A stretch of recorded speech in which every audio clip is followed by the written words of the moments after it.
Hey, Brent. What up, Chase? Everything, dude. It is Tuesday after Labor Day. What a weekend. Still feeling it, but we're here. Oh man, I feel you. I wish that Labor Day was another day.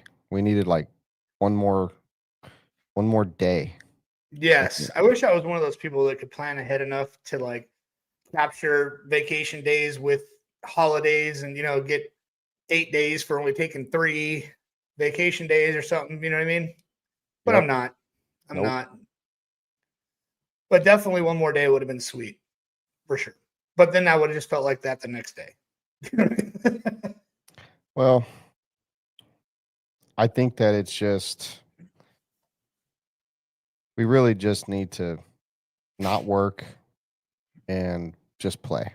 That would be the best case Yes. scenario. That would be sweet. I'm What's I'm up, ready Levi Jackson? He's got ready a for big more race play. coming up, man. Sick cross.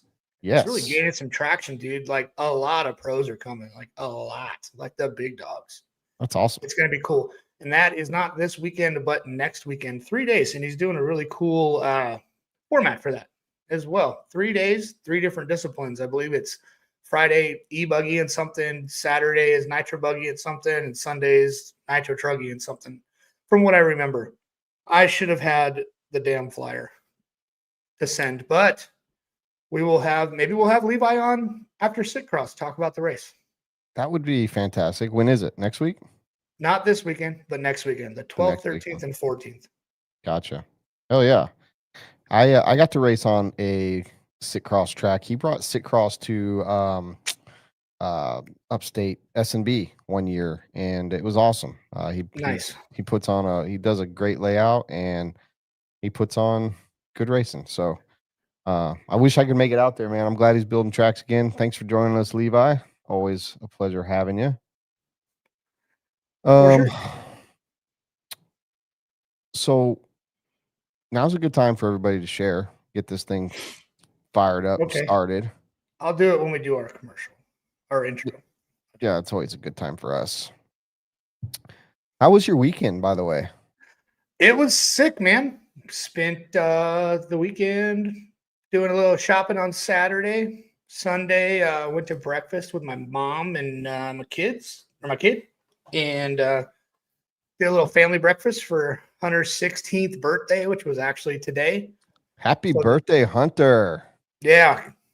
So, yeah, my little man's 16. It's crazy. So, Unreal. yeah, man. And then after that, went to the lake with my lady, and we just hung out at the lake all day in my van. I saw you do something interesting at the lake.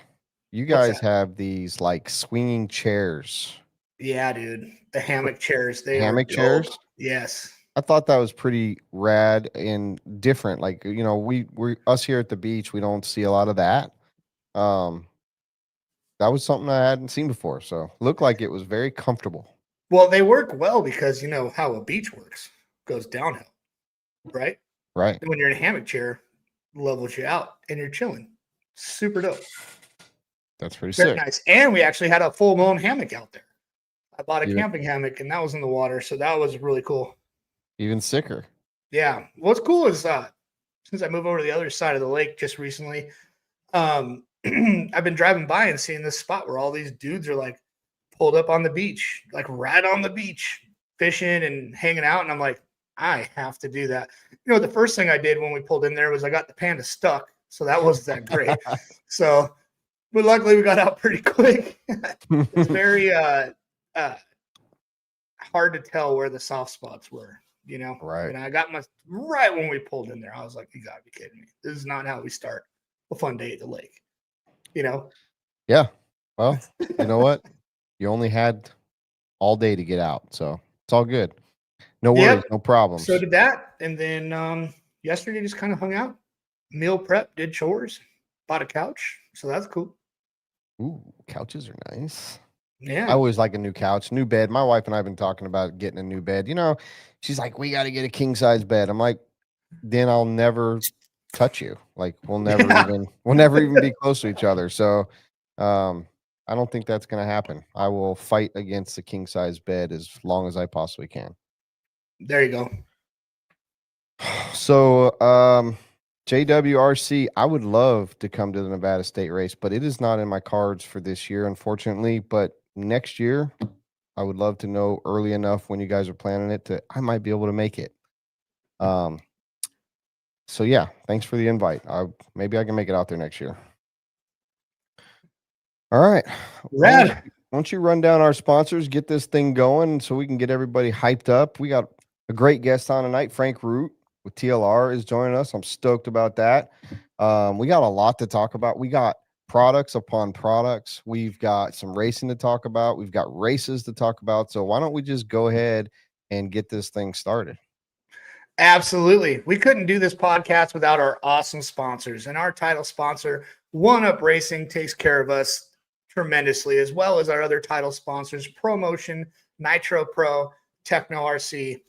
And then rolling on down, we got J&T Bearing Co., MSM Nation, Get Shit Done Coffee, TZO 200 Tires, Beach RC, RC Sign Up, RC Box Club, and Racecraft. Thank you, everybody, for the support. For over a year now, we've had these sponsors, man. They're hanging tough. So we really appreciate it, guys.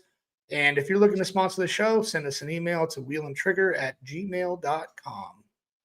I was thinking we could have a little ticker come up with our email. I can make that happen. Or somebody next show. Can. It's a work in progress. Robert. Everybody, welcome Robert Ehrlich, DJ Bronze League, to the show. Yay. So we actually did do a little bit of stuff. No production snafus today. Everyone should be so stoked. Matter of fact, I got my internet fixed. It was so dumb what it was. Robert has got this cord. We got a new cord. You can do some different shit now. Things are looking up for the Wheel and Trigger studio. Oh, my studio is getting so much closer to what it was at Studio A.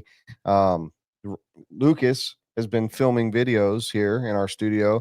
So anybody that wants to see the dumb stuff that we do not on Wheel and Trigger, go to the @BeachRC on YouTube. We got a ton of dumb stuff also there, but Lucas also makes some incredible, great documentaries from races that we go to. So if you guys haven't been to the BeachRC YouTube channel, I suggest you go there, log in, or what is it? Like, share, subscribe, hit that sub button, smash it. Yeah, that video he did on the Nitro Pro servos was sweet. I like how Lucas explains stuff. He's funny without even trying to be funny. He's Drew great, called man. me. He's like, dude, is he trying to be funny? Like, he literally is like, I know that's just Lucas, how he is. And yeah, it's awesome. He's great. He does good stuff. He's got a lot of money invested, a lot of time invested in his equipment, and he's making some really jam up stuff. So I'm stoked about that. I'm gonna go ahead and drop our stuff so we can get this thing started. You ready?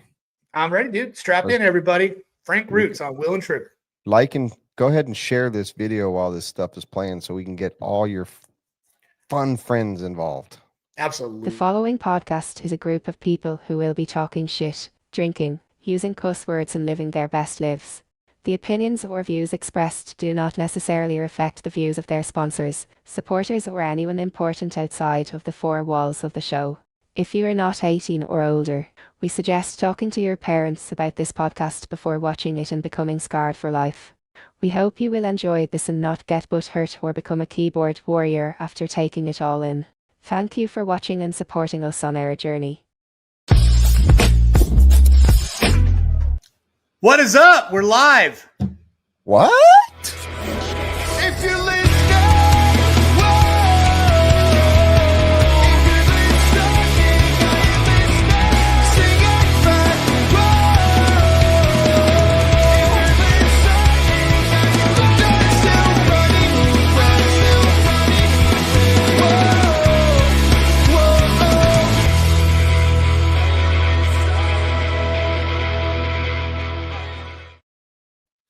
All right.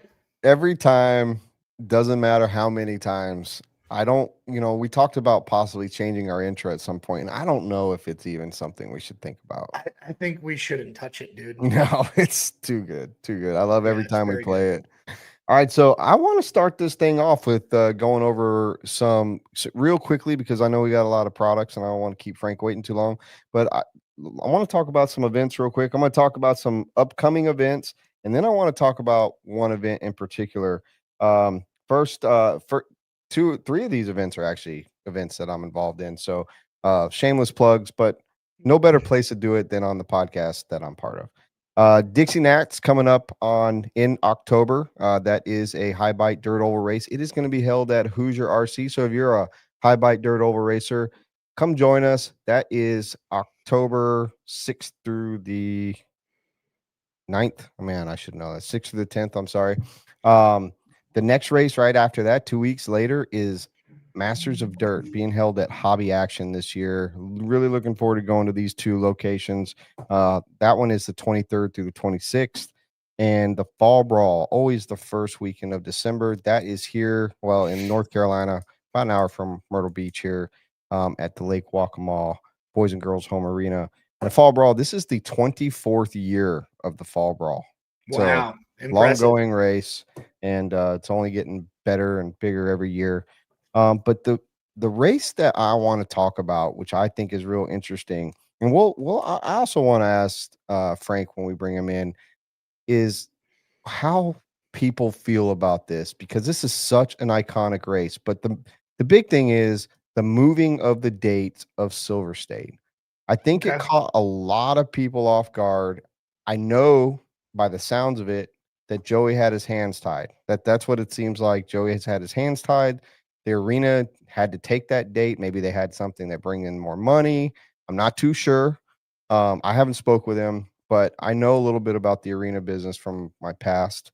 I think it's going to mess with a lot of people's schedules. I mean, it's a week before the Chili Bowl. It's 2 weeks before SIC. SIC used to have its own month pretty much for A scale.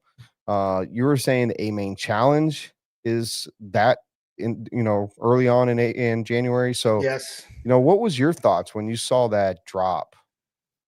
Well, I mean, I know a lot of people plan their schedules according to what it's been in the past years, close to it.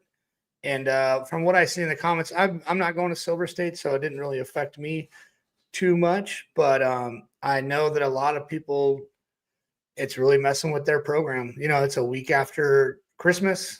That's going to be tough for a lot of people because they usually drop their wad on Christmas. It's going to be hard to drop another wad on an RC race after that for all the regular dudes that were planning on going and have to pay for it themselves.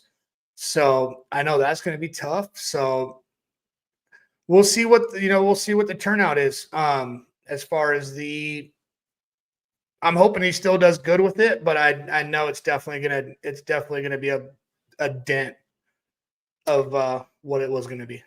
I feel like it's gonna still sell out because he did Yes. lower the entry count. 700 in fill or something like that last year. But I in this industry, we're all fighting race promoters. When I say we all, if you have a track or if you promote races, everyone's fighting for weekends, and then you carve out these weekends, and those are your weekends. Like everyone can run a race in different sides of the country, whatever, but you make these events and you get this weekend. It was a big deal when Joey changed DNC. But everyone told him he should change DNC. Yes. That's different, right? Like everyone's like, the weather's always shit. And so like we could all understand why he did DNC. And this is not, once again, I'm not saying Joey's like, oh, I think I could do better, because he was already doing as good as he could possibly do when he was. I just think it sucks for everybody else because he did intrude on dates, but yeah, and he's the top dog. Everybody's gonna have to work around him, in the following years if that date's gonna stick. Yeah. Well, that being said, I wish him luck. I wish everybody luck at that time of year. It's not going to affect the Chili Bowl too bad because oval and off-road generally don't cross over too much, so it's not going to hurt that. But I wonder what it's going to do to the A-Main Challenge and SIC this year. That definitely is going to be where I see some possible issues. And the Clash, which is right after New Year's every year, and the Henleys have really built a fantastic event up there. So I hope that everybody can coexist and it doesn't hurt anybody too bad.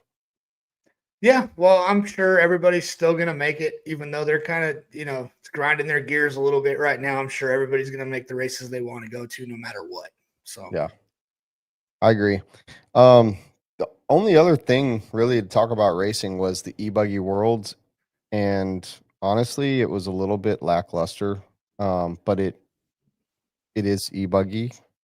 Um, well, I'm not saying there shouldn't be a world champion. I'm not saying there shouldn't be a world championship, and I like the fact that it's like every other year with A scale. Um, I The track it was on was beautiful, but it was very European. Not that we don't have an opportunity to go race on it. Americans got skunked. Just how much did you watch? Did you watch any? I watched a little bit. I didn't watch any full races. I watched, laps. I mean, the No Name RC podcast put on so much good content from They that did. race. So it seemed like every time I opened Facebook, I was seeing stuff from the race. So that's the stuff that I caught. Yep. And it looked rad, dude. Like that quad was massive. It was a make or break, and that's what those are yeah, supposed to be. You know what I yeah. mean? And It was massive. even Mayfield said, like, I'll triple and single because it was just safer. Yeah, And it makes when someone like Mayfield says he would triple single because it's safer, that it had to have been you had to hit it perfect type of a jump. yeah, Um, yeah. but congratulations to Marcus Corrupt. I mean, Yeah, dude. He just smoked everybody we like the all whole time. yeah, we've seen this kid kind of like every now and then you see his name and it just come out of nowhere and boom, world champion. He owned that one too. That wasn't a fluke main No. win. He owned it from the day, just the beginning to the end. That was his race, dude. So congrats to him for sure. Yeah, He and definitely deserved that one. it looked like Dakotah was gonna, out of all the Americans, was gonna have some speed. So not a Dakotah and Cav. When I was about to say, Yeah. not a surprise because Cav is a world champion and a great racer, becomes the highest ranking U.S. driver at the eBay Worlds, which that wasn't on my bingo card by any means. And I like Cav plenty. That's not a knock on him. But wow, like, Yeah. I mean, I um, bet that put some fire under his butt, gave him some more confidence for coming back here and running with these guys. And yeah, absolutely. dude. It's Like associated Hunter King three. said, what did he say? He said, just need more tracks like that here. Problem solved. Yeah, You I mean, know? possibly. 3 out of the top 5 Team Associated buggies. Congratulations, Team Associated, on another world championship. Unbelievable.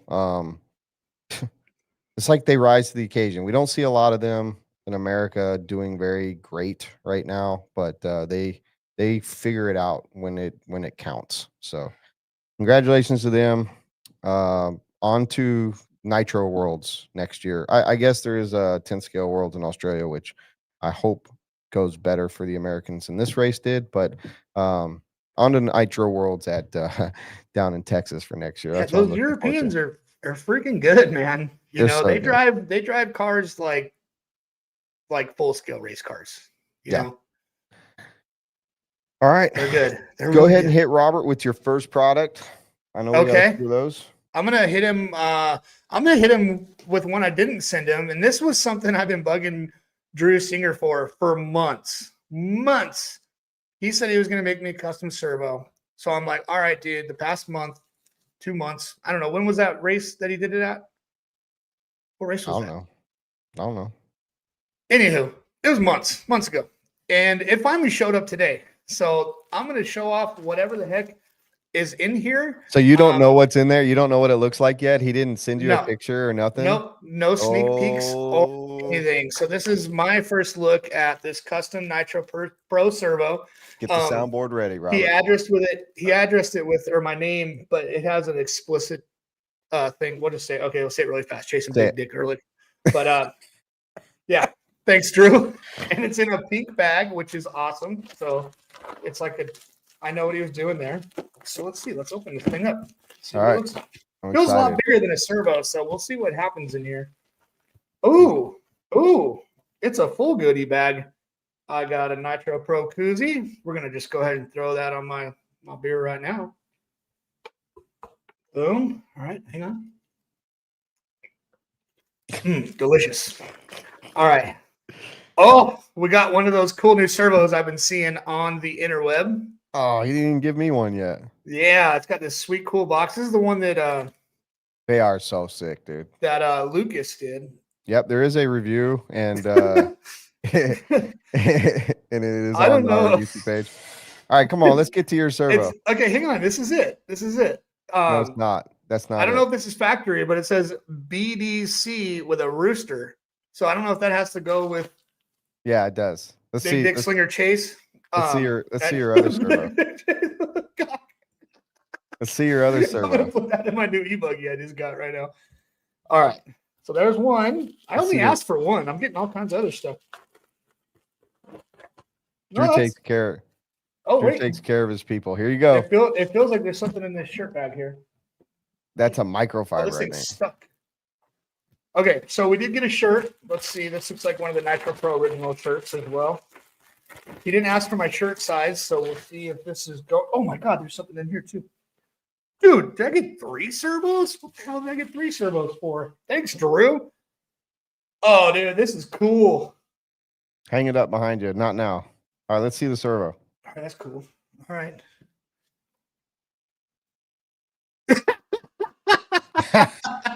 Let's see it. Dude, this is crazy. Okay, it says Nitro Pro servos, the only thing that fucks harder than me. And it's a picture of me engraved on it. Get closer. Get closer. In the Wonder Bread. Look at this, dude. Yes, It's the coolest dude. thing. Oh, it's money. Did you see that? Yeah, Drew Dude, for the that win. Dude. is insane. I don't even know if I can run this servo. It's You have to too run that freaking servo. cool. have to Holy run it. shit, man. That is the coolest thing I've ever seen. All right, let's see what the other one is. Let's see the that is insanely awesome, dude. Wow. All right. So we got looks like another nitro fiber nitro fiber towel. Dude, I hope they're called nitro fiber towels on his website. They should be called. You got another one of these? Yep. Sick. Badass. Yes, and this one matches the other one. So it's There a you full go. nitro setup. Dude, Drew Singer, I love you, dude. I don't know if you can see that good. Can It's you a see one that? of one. Awesome. 2 of 2. Well, yeah, you know what I mean. You're a one of one, so is Drew. Dude, that is insane. In the Old Spice freaking Cal Norton outfit, too. That's awesome. Dude. All right. I want Drew, you to- freaking rule, man. Thank you. I wasn't expecting 3 servos. That's for sure, dude. Wow. Nitro Pro servos are the I best am servos. pumped. And it's not just because they're sponsor. That's all I run. And their warranty is incredible. Lifetime warranty on that new servo, the FNK Epic. It's lifetime warranty. I don't know if anybody heard what I just said. Lifetime. So, all right, let's bring up the team associated Oh, man. I'm in shock one. with how cool that is. Robert. Just because we had this gentleman on the show, I feel obligated, but also feel pumped for him that this livery and this Riri. You ready? I'm gonna pump this Wow. out. So cool. I cannot believe this. Thought we had this figured out, but we're a little bit behind on time. Here we go. The King. This is a really cool Riri. Just because this dude's still racing, he's still getting it. Richard Saxon, the man, the myth, the legend. He's also putting on that I'm drawing a so blank right now. The vintage championships in Vegas. That's pretty much all him right now, putting that together. Him in association with Team Associated. But what a cool truck. I just think it's the GT thing's cool. We need more of it, but good for Richard Saxon. Cool truck. Yeah, it's rad. Cool livery. Definitely have those on the way. All right, what you got, Nice. Chase?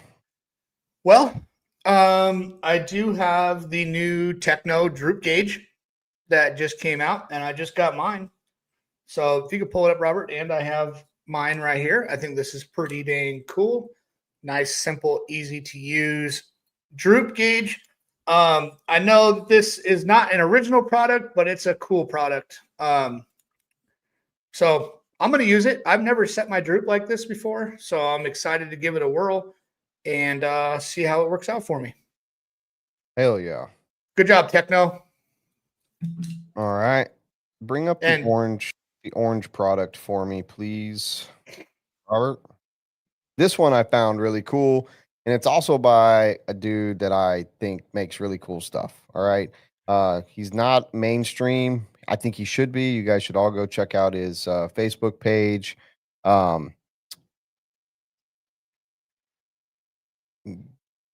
This is the oh my gosh. I am drawing. Here's where my Yeah, head that goes. vintage race is going to be cool, Levi. There it is. All right. You got it up? Sorry, Frank. Hold on there, buddy. We're coming. We're making him wait. We're making him wait. All right. This thing is rad. This is by Wheeler Innovations, Chris Wheeler. And this allows you to turn any charger that you have into a balanced charger for a receiver pack. It's just, you could do it for a truck, a buggy, anything that you charge. It's got 2 banana plugs on the backside that goes into a 2S balance lead. Just so cool. Really cool 3D printed product. Something that you didn't know you needed until you just seen it. So go check out Wheeler Innovations on Facebook. I think that's what it is, right? Yep. Okay. Check out and he's got all kind of other stuff too. You guys will probably really love it. I've been using his piston puller for a long time, or sleeve puller for a long time.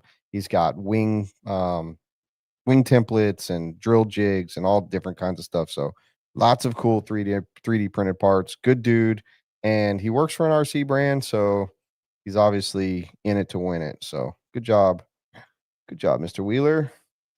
I think it was cool. All right, I got one more. Show the Clinic RC magnetic balance charger while we're on receiver pack charging innovations here. Yeah, I also sent this to Robert because I thought it was pretty sick. And every now and then that one product comes out that we're all like, oh, we gotta have it, you know. Yeah, this thing is sweet, man.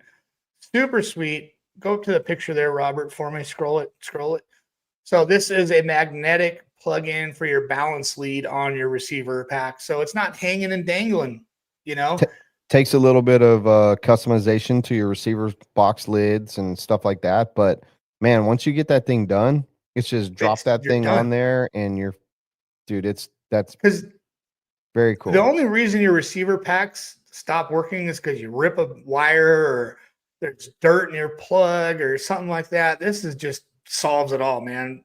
The only thing I would think is have like maybe just like a little rubber thing to cover up the magnet for dirt. I don't know how that's going to work out, but you'll probably just be able to blow it out. You'd blow that out. That doesn't need any cover. As long as the charge lead's cleared out, it'd be easy to get that out. So yeah, very great job, very Tony. Cool product, Tony. Very, very cool. All right. I hate that we raced through that, but we've been keeping the man of the hour waiting for too long. So how about we bring him in? You ready? Mad respect to all the products that came. Let's play a commercial first, please. Oh, yeah. Yes, sir. All right. When we come Not back, because I have to pee, but you know we've got these commercials that we need to play.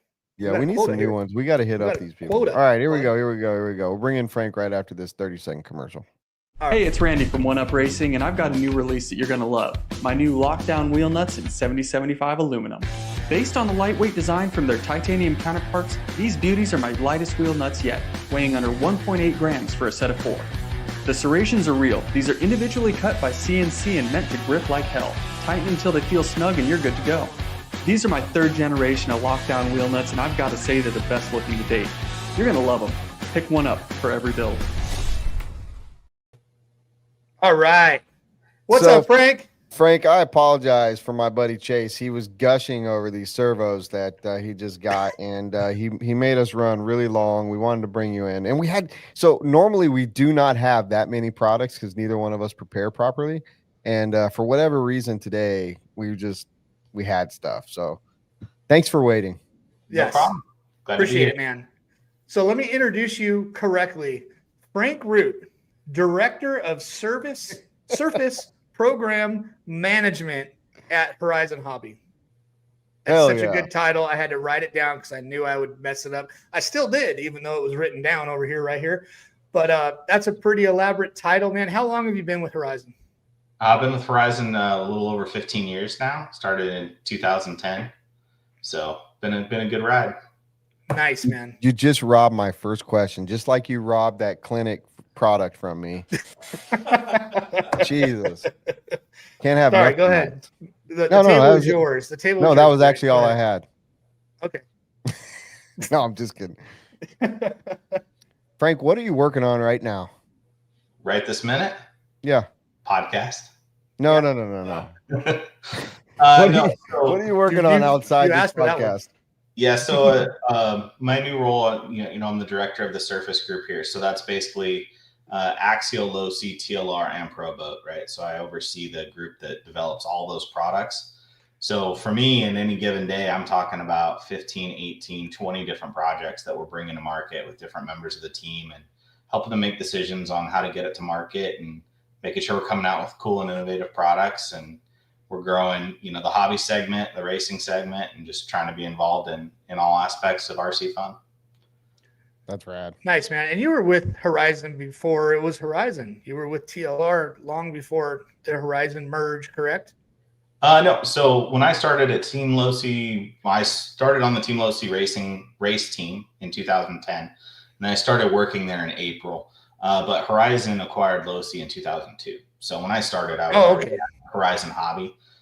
We've made some different acquisitions since then, whether it be Proline or Trinity. But yeah, Losi's been with Horizon for longer than I've been there. Nice. Levi Nice. Jackson asked the question, what's the biggest Horizon item or items these days? I expect, or I suspect he means like, what's the best selling or biggest selling item at the moment? Gotta be those SCX 24s, man. I bet those things are nuts.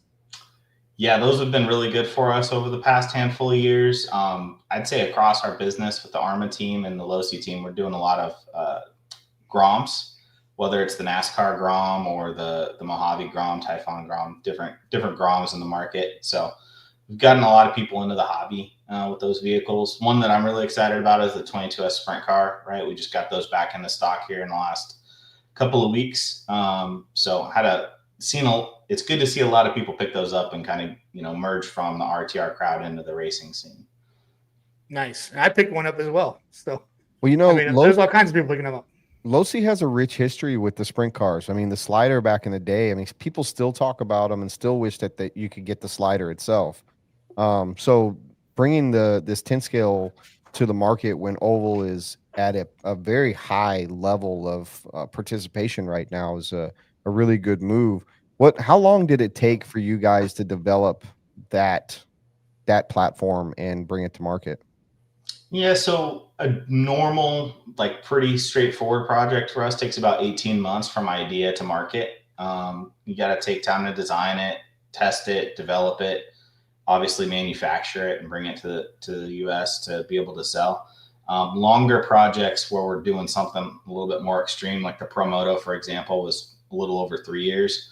So it kind of depends on the vehicle itself. The sprint car would probably took, I would say, about 20 to 22 months, a little bit longer than a shorter project, because we had some more testing involved to kind of sort out what we wanted to do for geometry and stuff as we got into dirt oval. So I went and did a little bit of dirt oval racing myself a couple of years and tried to learn about what the race geometry was and what made sense. But yeah, a little less than 2 years, but around that.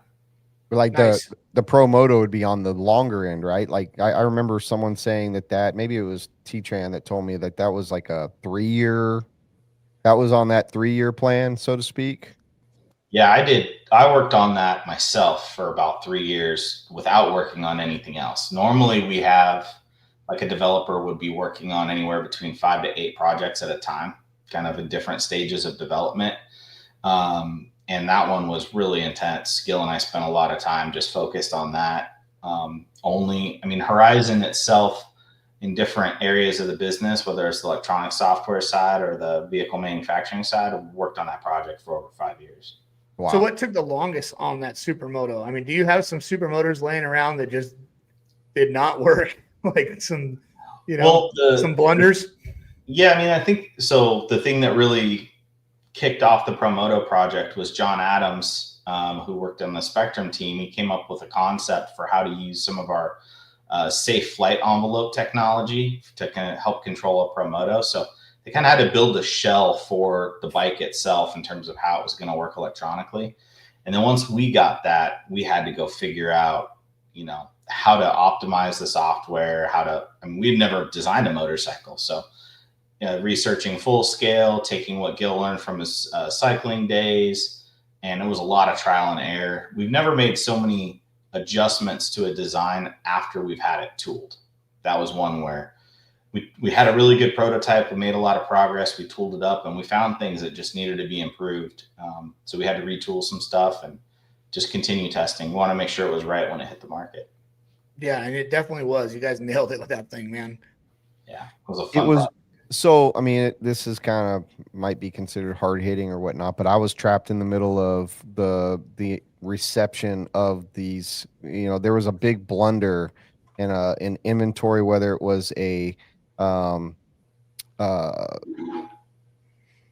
fact that you guys couldn't get enough. What was it, a manufacturing issue, or what was the problem that caused the backlog? I mean, you had to have known or at least thought that those things were going to kick butt and be a hot seller. What was the issue that caused the backlogging of the Pro Motos when they came out?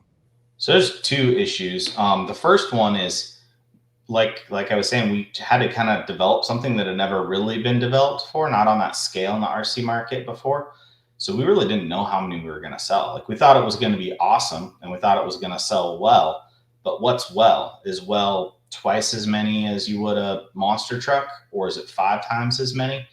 You really don't have an idea. And you can grab a bunch of data and put it together and try and figure it out. But there's a bunch of decision makers here, whether it's people in the purchasing team or in the marketing team or product development. And as a group, we tried to come up with a consensus of how well it would sell. And we thought, we took as good of a guesstimate as possible, and it just blew all of our expectations away. So we just didn't have enough on order. Now, if we would have ordered, we would have had to order probably 3 times as many as we ordered to keep up there at the launch. But if we had ordered that many and we had been wrong the other way, then we would have been blowing them out 3 months later. So, right.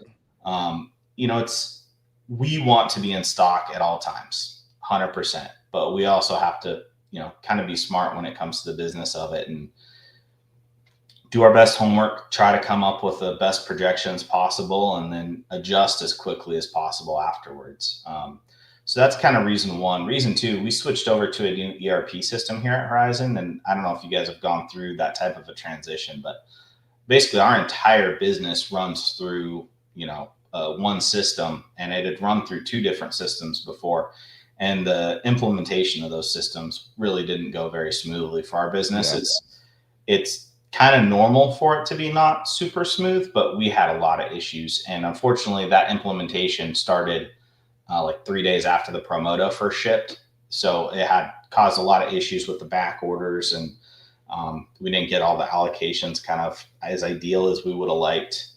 So we did the best that we could. A lot of extra man hours went into that, but I mean, for a couple of days, we weren't even shipping any orders out. We couldn't get them to drop from one system to the other, and there was lots of issues there. So we put some statements out and tried to explain it to everybody. I know as a dealer, like you definitely would have felt that, and it was unfortunate. But we were also on a system that was, 35 years old and was struggling to keep up with kind of modern technology in terms of how to operate a business. Right. Yeah, the ERP thing was definitely an issue, as somebody that was using it and being part of it on our end. It just so happened that all that at the same time. I feel for the everybody people in your office, for sure. Yeah, anyone that was either making those decisions and wishing that they weren't part of those decisions. But that was a wild time, I'm sure, for you guys. We have a guy that works at Horizon. His name is James Haley, and he's a high-end helicopter pilot. He used to develop all of our helicopters, and he became like our systems expert. He's the one that implemented that system. And man, that guy probably worked 80 to 100 hours a week for like probably a year straight.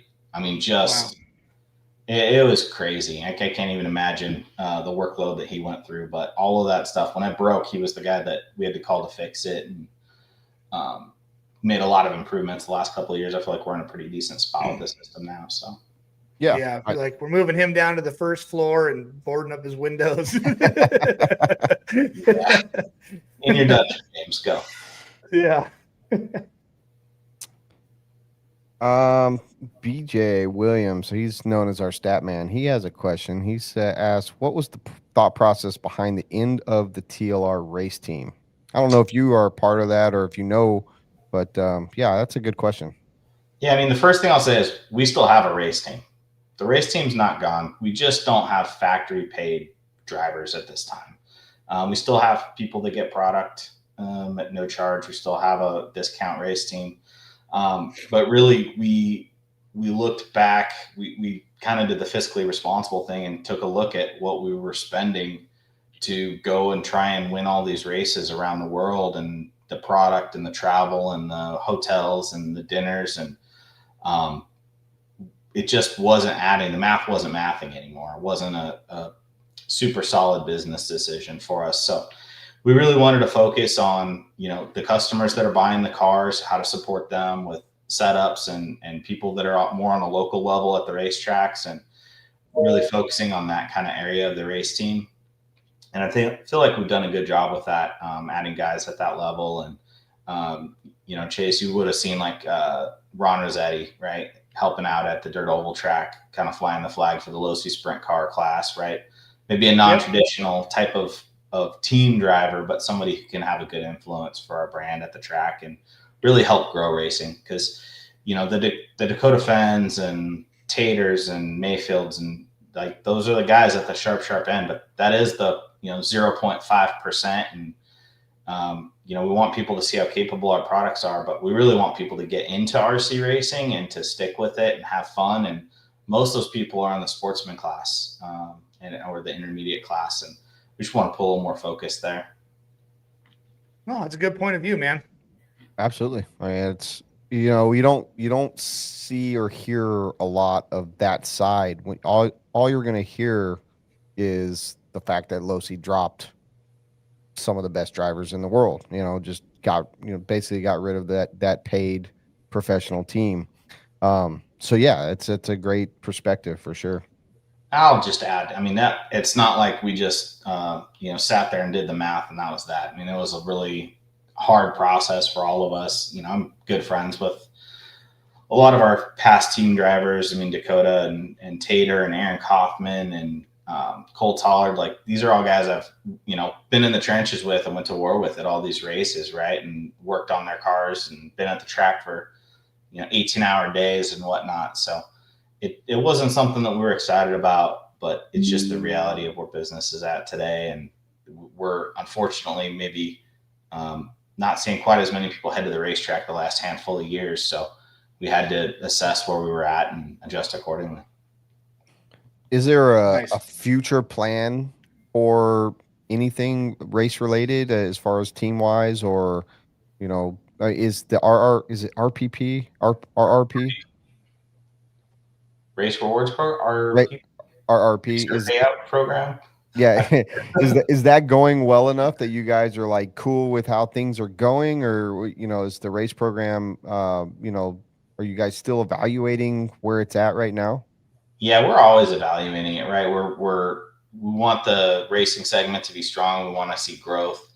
And we're going to continue to look for ways to find that. I think for us, our real focus this year at TLR has been just getting our full 10 scale lineup back going, and then starting to supplement with the 8 scale lineup. So our focus has been more on development than kind of restructuring the race team, let's say, for the end of this year. But the race team stuff is still something that we're going to look into and how to bolster it and be as successful as possible moving forward. Yeah, almost like a reset. Start with the cars. Yep. Build it up again. Yeah, and a lot of people don't know, but we basically had to move out of the vendor that was manufacturing our vehicles kind of abruptly. And that's what caused a lot of our out of stock issues. And I don't know if you guys have developed any cars before, but it's a lot of work. So to pick it up and start over fresh somewhere else and have to teach them how to make out drives again and kind of go through all the work, not an easy process. So Ryan Dunford's been kind of killing it on that, working really hard, getting things back up and going. So Nice. Yeah, I did hear personally. I heard that rumor, and I didn't know it to be fact, but I did hear that the vendor was you guys switched. So kudos to you guys. I mean, I know that the new stuff that's coming out, I've heard nothing but good stuff about it. It's one of those things that I know it's going to take a little bit of time, just to get people back thinking TLR. You know, you guys went through a dark stage there with the race side, and just to be blunt about it, I'm sure you guys, I would assume you felt it. When it comes to the race side, in we Worlds 2 years ago or last year in Spain, Nitro. I'm talking A scale at the moment. Nitro buggy last year.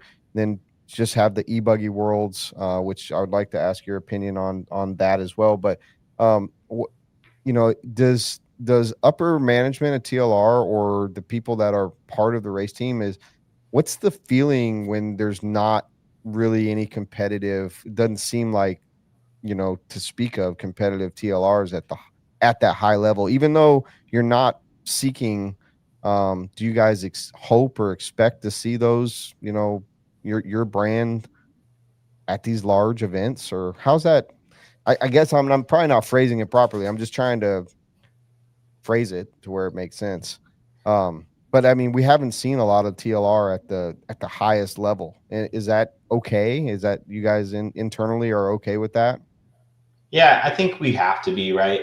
Because if we're being honest, it's not really Techno and Associated and TLR and X-Ray at the high level. It's Mayfield and Dakotah and the top level drivers that are at the high level. I mean, if Algaro was running a different car, he would still be in, probably the pick to win the next world championships for Nitro 8 scale. And I think for us, like, we would have to make the investment in 3 to 4 top level drivers to be able to go to that type of a race and expect to have a top level result. And that investment is just not good business today with where the industry is at and the racing scene.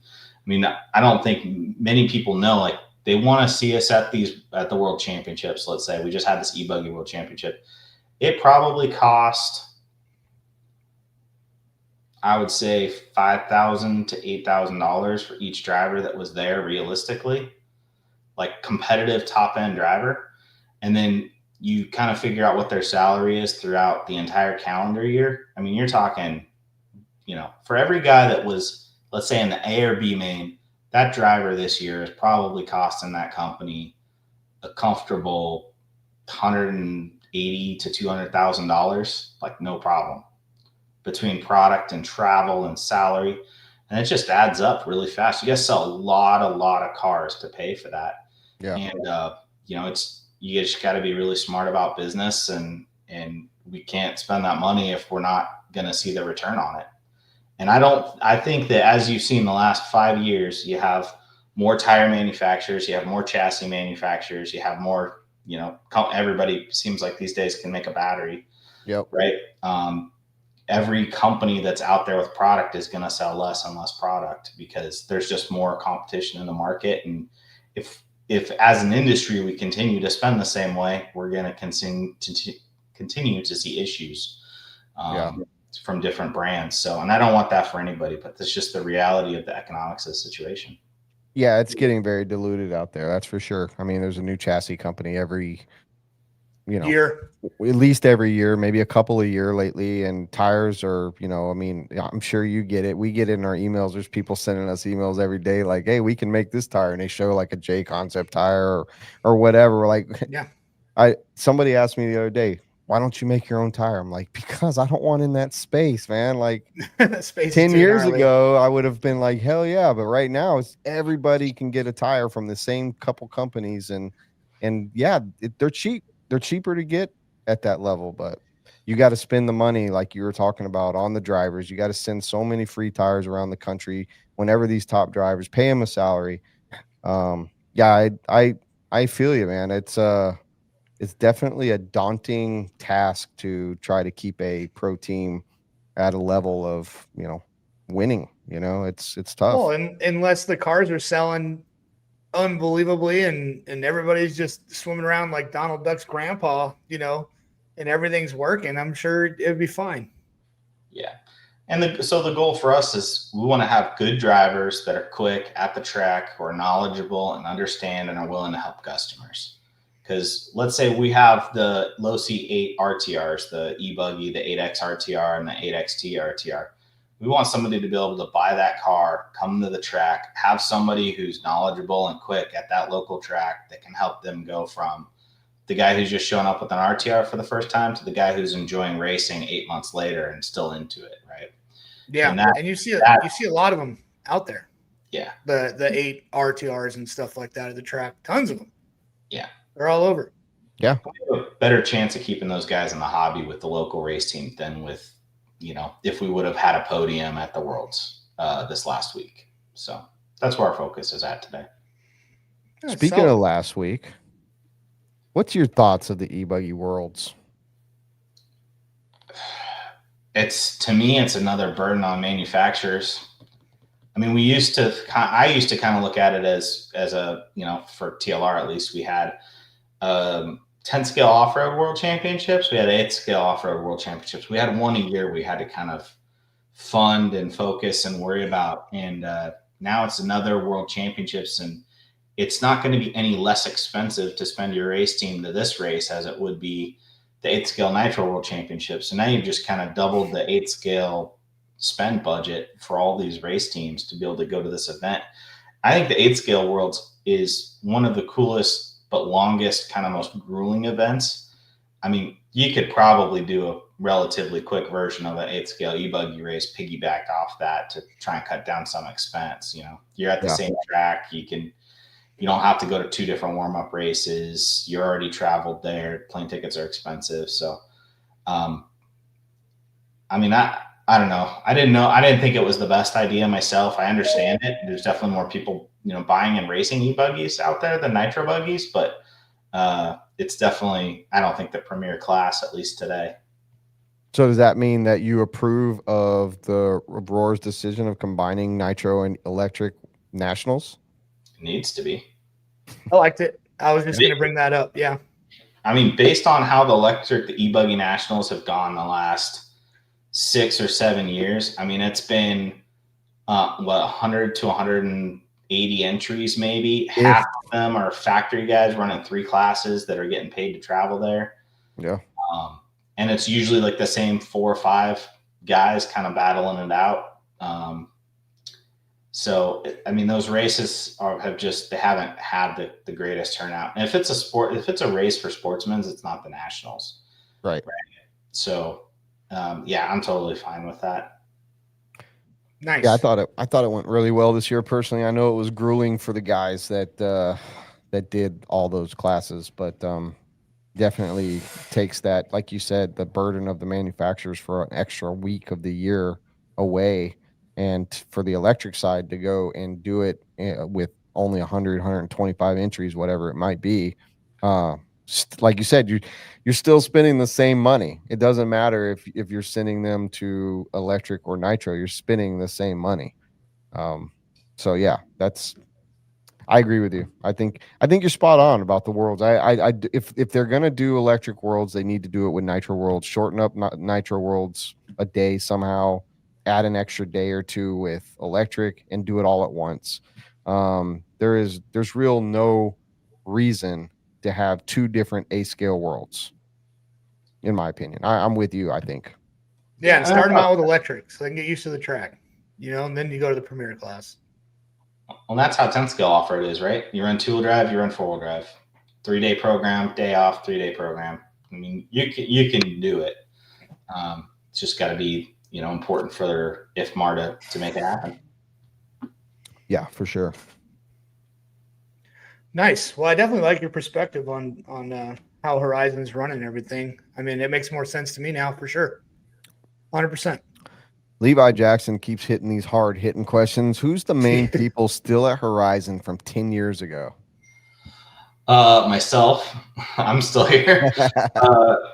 No, we have a lot of our leadership is still here. Chris Dickerson's our CEO. He's been at Horizon the whole time I've been here, and he's run us through a lot of great changes throughout the years. I have no doubt that Joe Ambrose would still be here if he didn't, unfortunately, pass away a few years back. We all miss him. He was kind of the linchpin at Horizon. But yeah, I mean, a lot of people are still at Horizon from 10 years ago, but they might not be the people that everybody on the street would know, whether it's the people in the purchasing department or the marketing department.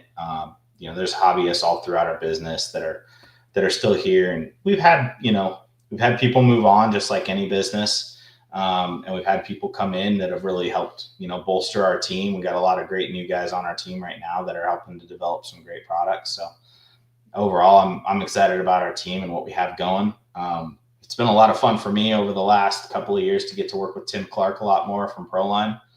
So he's actually my direct superior at work. So I work with him pretty closely these days, and I like the perspective that he's brought in from Proline and things that we can learn there to apply to our team. So it's been good. It's been a lot of fun. Yeah, and you guys are at the track a lot. You and Densford, and you guys are always there. I've seen you out at the track by yourself numerous times running stuff, dude. It's pretty cool. Yeah, I mean, we our kind of our key phrase at the office is passion, right? Like if you have passion for what you're doing, it's just going to be more fun. You're going to be more committed to it. I always use the water bottle example because I actually know somebody who left to make water bottles, but like if all you're doing is trying to make sure the water bottle is the same color red from one factory to another, like you're going to kind of mail it in a little bit, and it's going to be kind of a chill job. But for me, if we're developing an 8 scale or a 10 scale and I go to the track and I'm not comfortable with how it's driving, or I break a part and I'm like, I really wish that wouldn't have broken. That's when we're going to go back to the drawing board and we're going to try and make it better and try and raise the standard, because we are the end user. We're the ones that are going to the track and trying to enjoy the product. And that goes for, the guys that develop our boats, the guys that develop our crawlers. We got a guy on our crawler team, Connor Patton. I mean, he's out crawling, doing events, every other weekend out in Utah. So he's, living that same passion the way that we are on the race side. Nice. So, yeah. That's yeah, rad, I mean, man. you're fortunate. I know I feel this way. I assume a lot of people that you work with and you possibly feel the same way. Like you work in an industry that you love, and you get to do what a lot of people wish they were doing every single day. It's hard not to enjoy going to work. A lot of times for me, when I leave work, I look at my watch. I'm like, shit, I got to get home. My family's waiting on me. Even though I wish I could probably do another couple hours of what I'm doing. We're very fortunate. It's a toy, it's a pleasure industry. It's a toy business. This is the stuff that makes people happy. It's not a necessity. That's why it does kind of have a lot of peaks and valleys. Yeah. But it's not a necessity, but it's so much fun. And the people that work in the industry generally are pretty happy people. If they're not, I don't know what to tell them. They need to figure their shit out, because there's a lot of people that would take that place instantly. Yeah, and I'm like a hybrid, man. I go and do a job I hate 50 hours a week and then get off work. And I'm so excited to get off of work just so I can, do this type of stuff and play with toy cars all the time. And get servos. I never would have thought I would have a servo with me on it, dude. That is crazy. It's one of the That's most nuts. iconic pictures of you too. I think the very first time that I had you on the podcast, that's the picture that was used. If we go Yes. back and look, well, we would find the image that was used. But No, Frank, that's it for sure. This is one of the coolest things I've ever received in my life, for sure. Frank, Applause. what is your most favorite race to go to? If you would have asked me before last year, I probably would have said old Cactus Classic at SRS, outdoor, blue groove, pre-sugar. no slick tires. But man, I had so much fun at RC Chili Bowl earlier this year. I just thought that was just the coolest race, the coolest format. It's the race that I think has gotten me to the closest feeling the one-to-one motorsport. So Scotty put on a great race, and I have enjoyed racing dirt oval and some of the things that that's brought into the hobby for me. But that race is awesome. I can't recommend it enough. Yeah, I go to Chili Bowl every year. Everybody that either listens to me regularly or follows me on Facebook knows I'm a diehard oval fan and Chili Bowl connoisseur. And you got to go to. You said you went one night when we talked a little earlier. What'd you think of the actual midgets? Oh, they're awesome. I mean, we get to watch, like, normally out here in Southern California, we're watching 410 sprints most of the time. But the midgets are awesome, especially on that size of a track. And we got to go Friday night and got to see a cool feature that night. I can't remember off the top of my head who won that night, but it was a really good show. And I don't know if you guys know Ronnie Gardner. Yeah, but he used to race in Southern California with us, was part of the race team for a while, and now, works on and races midgets. He's made the main a couple times at Chili Bowl. So he was racing on Friday night. So I had a rooting interest, and he was playing a little bit of alphabet soup, had a rough heat race, but yeah, it was a great time. Yeah, oval's cool, dude. Coming I thought from it was the so newest lame. member I thought it of was so lame until I got one, dude. the newest member of the Oval awesome fan club, Chase Ehrlich. Everybody, let's give a round of applause for Chase. He's got himself a Losi sprint car. If you have I not can't wait to gone drive out, it. yeah, if you have not gone Again. out and got you a Losi sprint car, you should do so. By the way, beachrc.com just got theirs in. They're shipping out right now, so get them while they last. So what's your favorite form of racing? I genuinely have enjoyed all forms. I love touring car. I have a lot of fun running touring car. I think it's gets a little expensive just with tires and stuff, but I'm currently racing a lot of 8-scale nitro. Really found a fun and a passion for that. We don't have OCRC anymore, but I've had a lot of fun at Drake Raceway over the last, year and a half. And Ryan's been doing a good job with that program and having fun running the vehicles. And then did a lot of dirt oval racing. So I think for me, it's, anything that kind of keeps it fresh as I kind of shift from one to another is a lot of fun. I did a carpet pan car oval back in the day too, which is what I started with, actually, asphalt parking lot oval. I guess the way I would describe it is it kind of depends on where your passion lies. So let's say touring car is the most technical, right? It takes the most setup knowledge, and it's a lot of driver, but it becomes a lot more car. And when you get to, like 8-scale off-road, the car matters, but it's a lot of driving. You're doing a lot as the driver. Like, gaps in the middle. One of the things I enjoy about oval racing is I think you spend the least amount of time driving against the track and the most amount of time driving against the other drivers. So I think it's a little bit better in terms of the racing. If you go run, 8-scale off-road on a blown out track, or, track with a lot of character, and you only crash once or twice in a 30-minute main, you mastered the track, and you might have got fifth or you might have got first, but you're going to feel pretty good about how it went. So it's just different kind of disciplines and different fun for different reasons, but I've enjoyed all of them at times.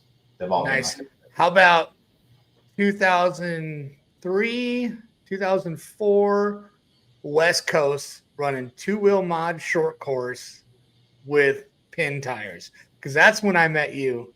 You didn't know who I was. I was just some He still dorky doesn't know who you skateboarder are. guy. Yeah, well, that's okay.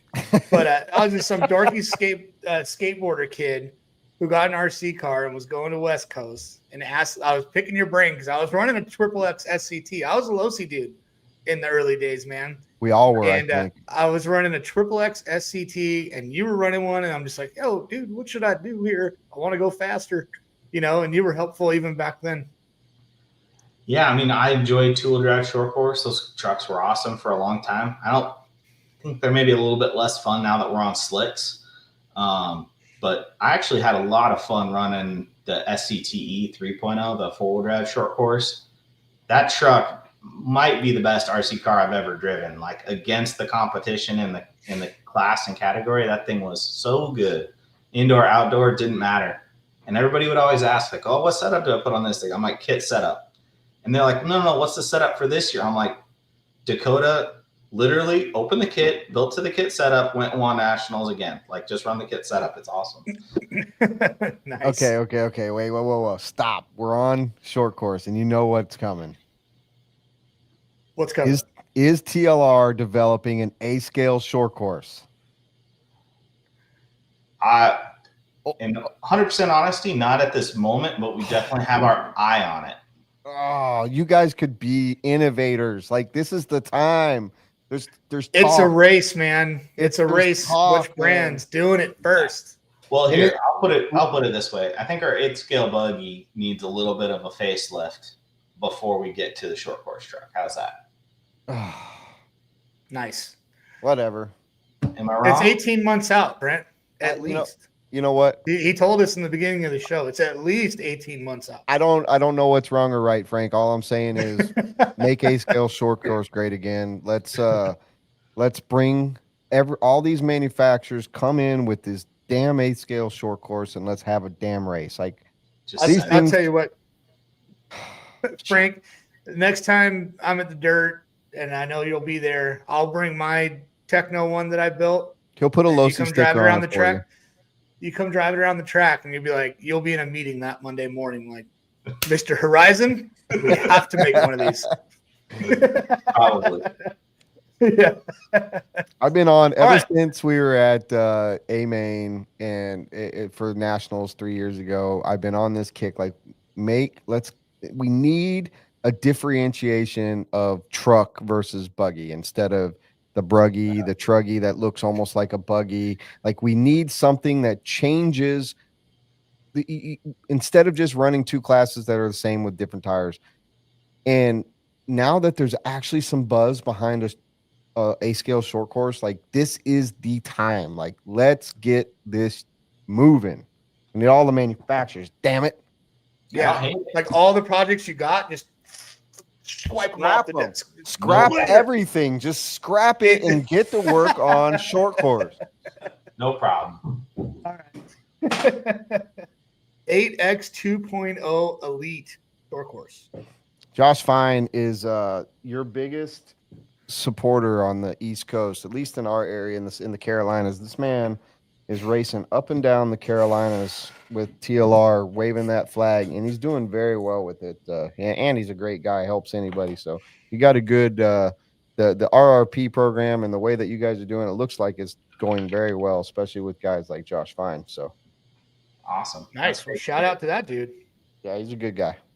Right on. Well, we're at just over 7 o'clock. I think we should play our pee break commercial and then come back with a little game for Frank. All right, here we go. I got to find it. You kind of hit me while I just grabbed a beer. Hold on. Being that our good friend at Nitro Pro just dropped us a badass servos package for Chase, even though he'll never use them because he's fully locked. He's going to, dude, Drew, you just sent the man servos that are going to go on a shelf, okay, because they're too pretty. He's not going to use them. Good job. You damn screwed that one up. I'm going to run the FKN for sure, this one. Those are definitely nice. All right, here we go. When people say that I'm a hard person to know, I tell them that I'm not like an ordinary world. I have my madness. I live in another dimension, and I don't have time for things that have no soul.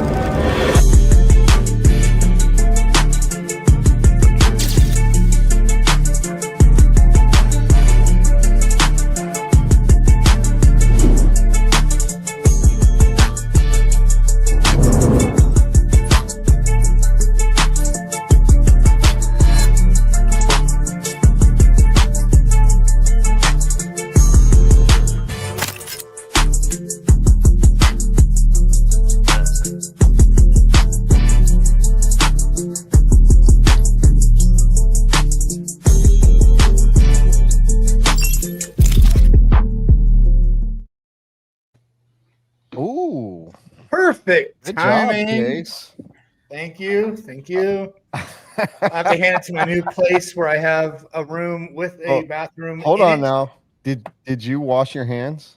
Absolutely not. That down there is the cleanest thing on my body. Well, Why would I I need to wash my actually hands? 100% agree with you because I had somebody ask me or say to me one time, I can't believe you didn't wash your hands when I walked out of a bathroom. And I said, when was the last time your dick was dirty? That's all I got to say. So, Okay. all right. All right. Are you ready ready? for this game? I'm ready. Mr. Root? All right. Like we do with most of our guests, we come up with a game that kind of rhymes with your name, and it's something that you like or you don't like. So, are you ready for this, Brent? I'm always ready, but I actually have none. I'm gonna fly by the seat of my pants. Okay, perfect. All right. So, like we did when Fend was on, we did Fender Foe, or we do, Tater or not. I think that's what we did. That's what we should have done if we didn't do that. I can't hear you, Brent. Uh-oh. All right, there you go. You're back. All right, cool. No, tater or not? Yeah, like tater tot. I don't think that's what we did. I think it might have been tater or tot. Or later. Oh, wait. I don't know what we did. That was Tater. over a year ago. Should have been Anyways, tater or mater. I don't know. Tater or later. Anywho, we've got root or boot. All right, that works. Well, Glenn Wilson, dude, like you just won a free racecraft hat on Chase, dude. You guessed it. Oh yeah, yeah. Let us know. Definitely shoot us a message. One of us, either of us, for calling out the game. I'm trying to go back down to it. Who was it? Glenn Wilson. Glenn Wilson. We got these hats in stock. You either want a gold one like I'm wearing or an all black murdered out one. Let us know, and we will send you one. Email us at wheelandtrigger@gmail.com. Perfect. Okay, first question in root or boot. So obviously, if you like it, it's root. If you don't like it, it's getting the boot. All right. You ready? I'm ready. Carpet racing. Root. Whoa. Root. Okay, tell me why. What's your favorite carpet race? How much have you done? I would much rather put on carpet tires that run well right out of the package than dealing with slicks and sauce and all the kind of the indoor clay stuff. So if it was my personal, I'm going to race what I prefer to race, I'd race 10 scale on carpet. I'd race 8 scale on dirt. Cav came up with that 5 years ago, and I think he was spot on. You never came to Masters of Dirt, so you missed out on carpet dirt. You know what? I didn't make it to Masters. I'll admit that. I mean, I miss OCRC and running on, like low pin stuff. But yeah, the being able to take brand new carpet tires, go run them, your car comes off looking brand new. You just blow a little carpet fuzz off of it. And yeah, I've had a lot of fun driving on carpet. I don't think the racing's as good, but I think it's more fun to drive. I personally love racing carpet, and I only race it one time a year at the Florida Carpet Championships, and it's freaking fun. I love it because for the same exact thing, you don't have to do anything. You set your ride height, you throw your car out, and it's good to go. And when you're done, you charge your battery and just wait for your heat to come up. It's great. Love it. Hell yeah. All right. What you got? Root or boot? And I know this is going to sound a little weird because kind of just talked about it, but now that I've thrown it out there, I want to know root or boot, A scale short course. See, here's the thing right now. I'm seeing you thinking, and I know you guys are working on one. Now I just know it. See, You're smiling like, see, this isn't, we can take it or leave it. When's it coming out, Frank? These are hard-hitting questions. I'm root and boot on this one. I'd say why. I have a good reason. Okay. One, I like to root for it because I like the idea of us racing classes that look like something in the real world and not just these little make-believe tool drag buggies that don't look like anything that you'll ever see at a one-on-one track. But I'm boot because I wish that we could go back to the day when it was like tool drive buggy and tool drive truck and there was 2 classes.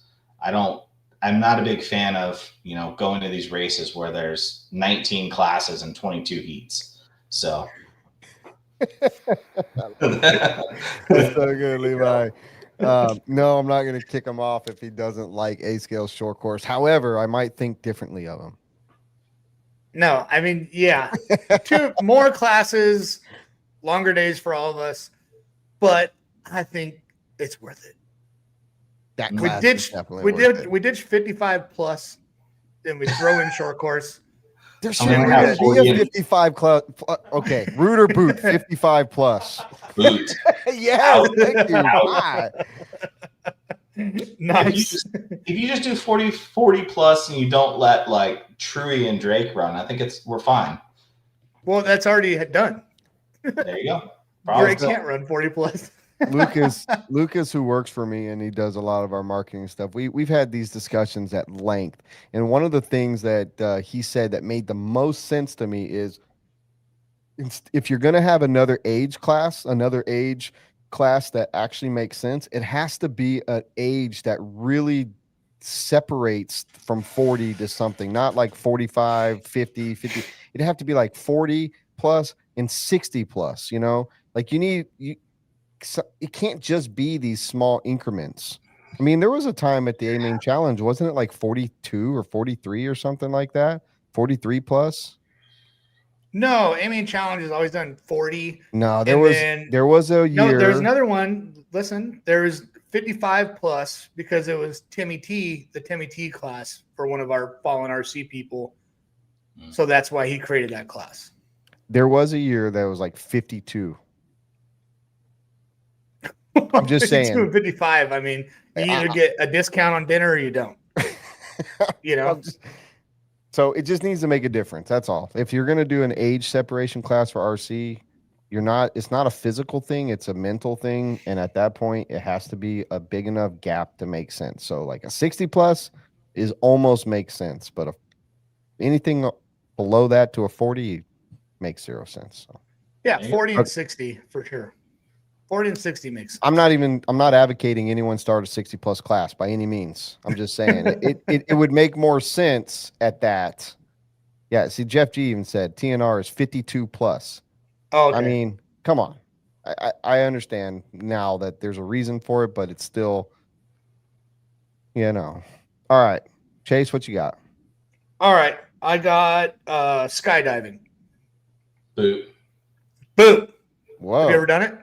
I haven't done it, but man, you just need one shoot to fail and you're having a bad day. Yeah. Like you have no more days. None. There have been some lucky ones, but I have had the opportunity to do it once, and I have told myself I will never do it again. It's the funnest thing I will never do again. Funnest time of my life, but no, I did it. I made it out alive, and I have no need to do it anymore. Yeah, I've gotten to that age. Like my son's 13 now, so we've been going to knots a few times. And like I did all the fastest coasters, biggest drops, and whatever. I did them all once, so I could say that I did them. And there's about 3 of them. I'm just like, nope, don't enjoy it. Not doing it again. I'm like that on a roller coaster. I'm definitely like that was for skydiving. Skydiving's fun. It was fun. My wife got taken by her family when she was 18, and so she took her oldest daughter, which is basically my oldest daughter, when she was 18, and then when I turned, I think 35 or something like that, she took me, and so now I've got a 13-year-old, so we're a few years away from taking her from doing it again. Yeah, so I'll do it, but that'll be like the 4th time for my wife. It'll end up being the 2nd time for me, and I enjoyed it. I'll do it again. I'll do it again for sure. That's cool. All right, so boot on skydiving. Root or boot? There's NFL football. Root. Hell yeah. Who's your team? Buffalo. All right.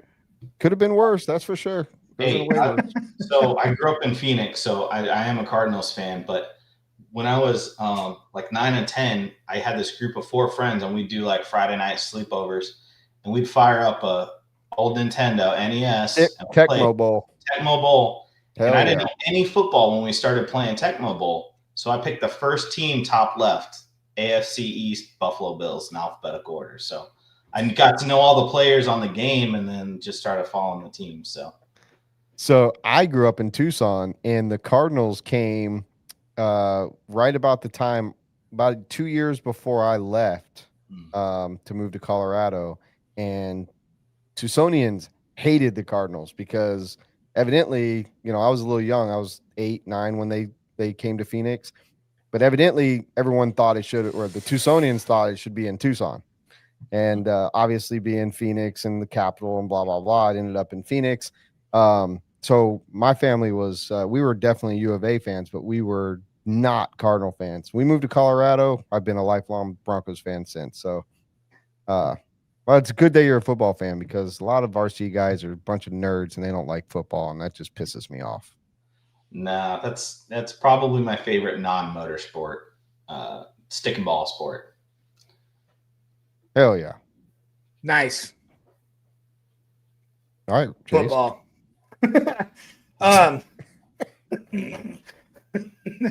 I'm not a football fan. I went and watched a football game last Friday. My chick's son plays varsity football for Chino Hills, and I went and watched, and it was fun to have a little bit of skin in the game, watching him, rooting for him. So that was actually kind of cool. But as far as football goes, whatever. Who's Chase's team? Jeff G wants to know. Chino Hills High.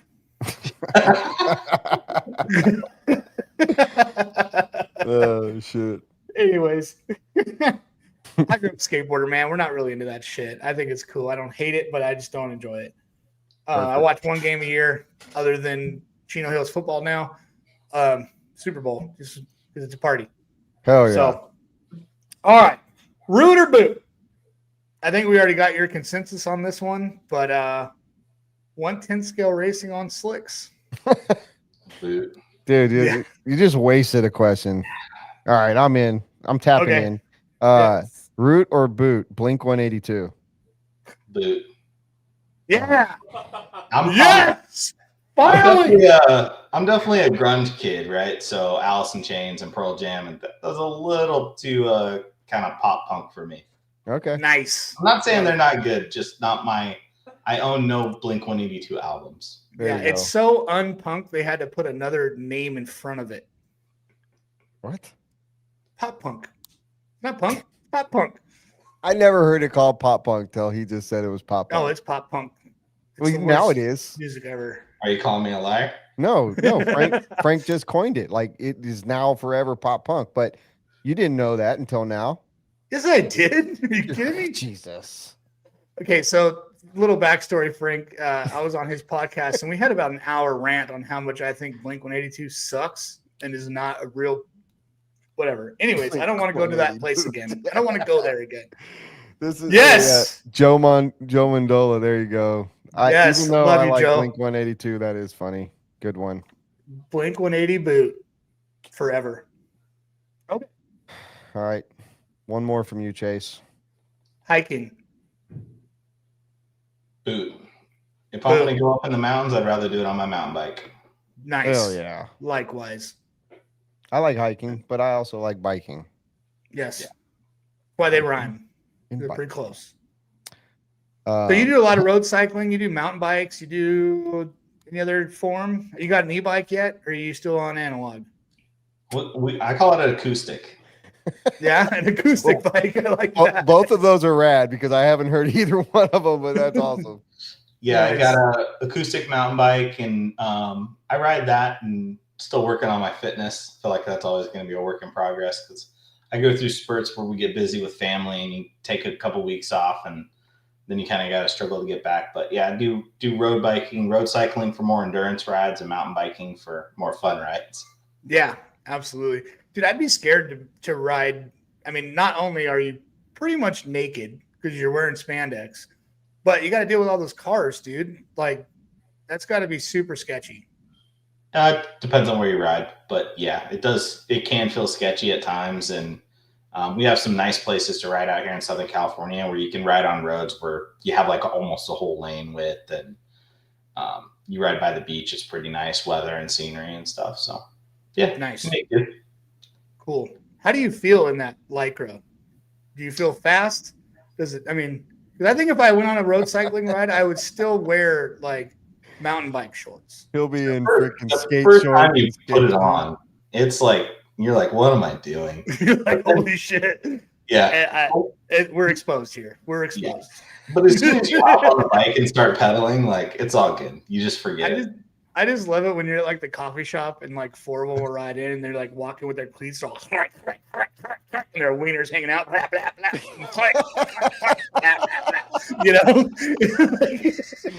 Yes. Oh, it's so weird, dude. I couldn't do it. I've been that guy.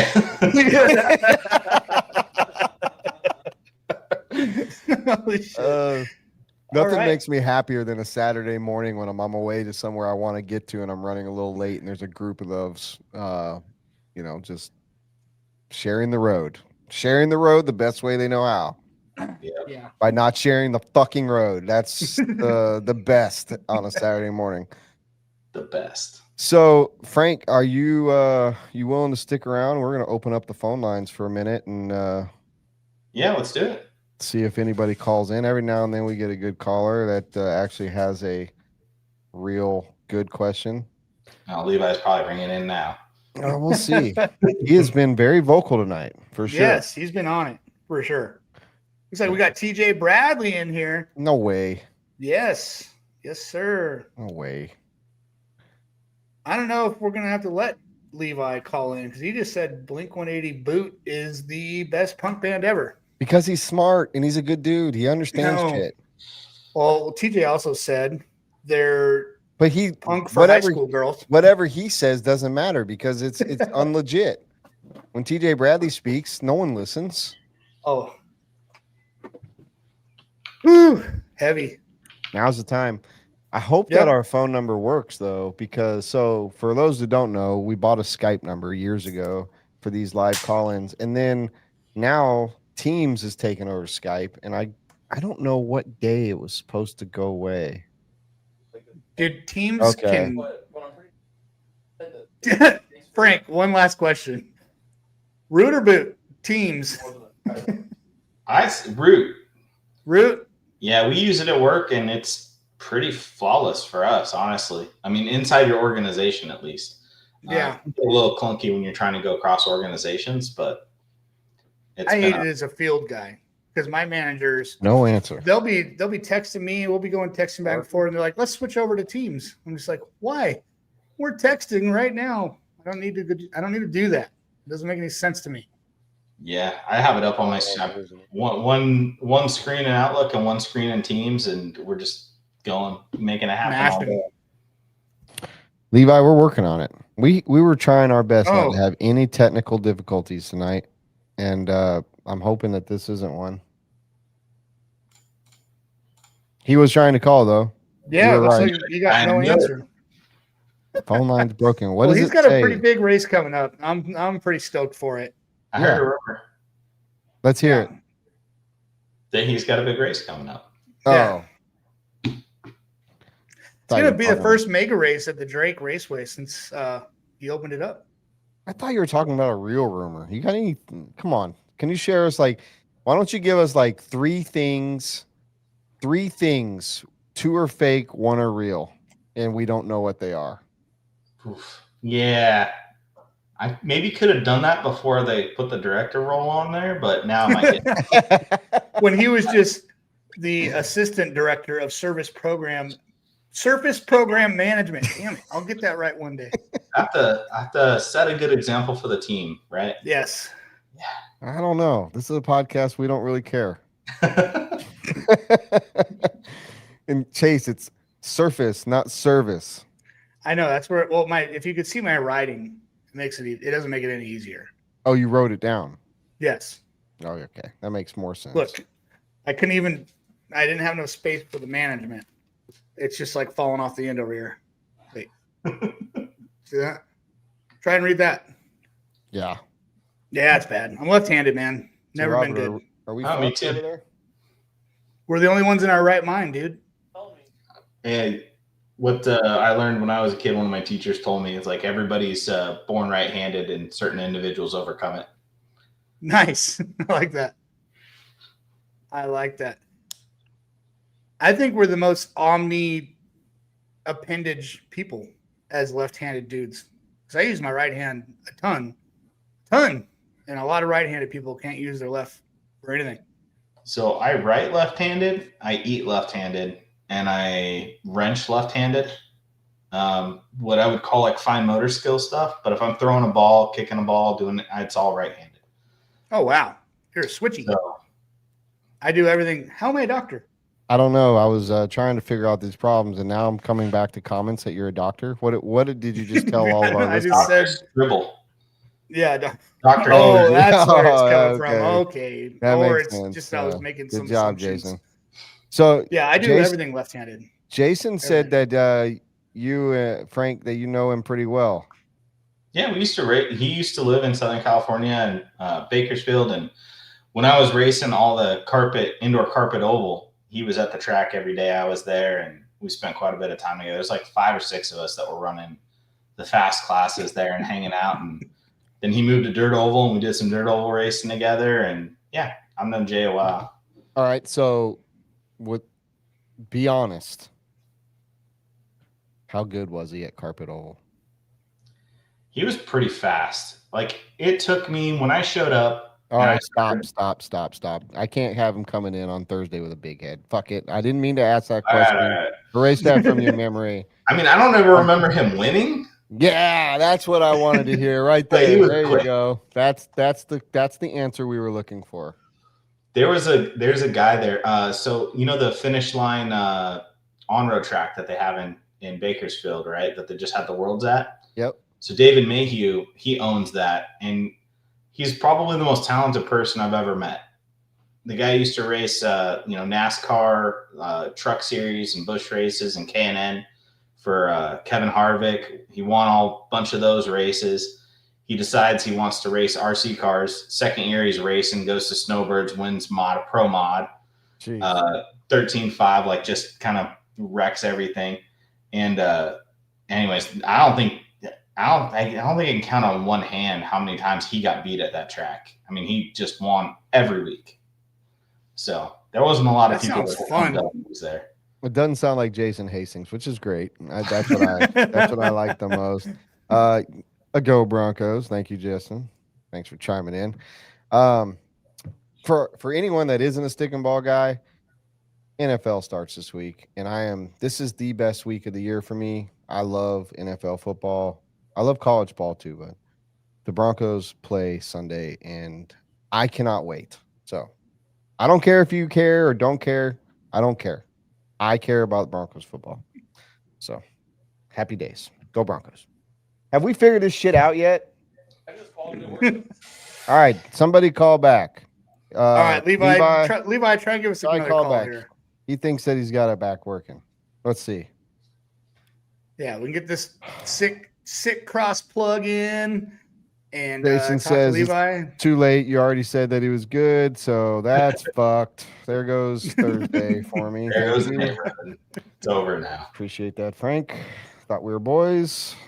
So how about, do you like racing on a surface like the dirt for oval or versus the high grip stuff? Honestly, like the dirt spraying is freaking awesome. No, the dirt's really good. I think it's like when the dirt's wet and the grip is pretty good, but the cars are still sliding. It's a lot of fun. The Chili Bowl, like there was some heats at the Chili Bowl where the track was like just the right amount of loam and there's a groove that you got to stay in. And the cars, they slide there, like they drive a little bit yawed out, and they look the way that they have the curbing on the inside of the track. You put your left front on the curbing and put more weight on the right. It looks more like a real race car than anything I've ever done in RC, and it's just badass. Yeah. I tell you what, oval is a lot harder to do because it's so fast and so much happening all the time than 8 scale after a good amount of race fuel. Way harder. We're going to start a petition, and I'm going to get it sent to you this week by the end of the week with a lot of signatures that you guys need an A-scale short course. I'm just going to say that right now. Petition will get made tomorrow, and I'll get it funneled. I'm going to have something in my feed, I'm sure. Here's the thing, though. We already know you're working on it. I saw that smile earlier, so I don't even want to hear about it. We got a caller. And it better be Levi because he's been talking all this shit.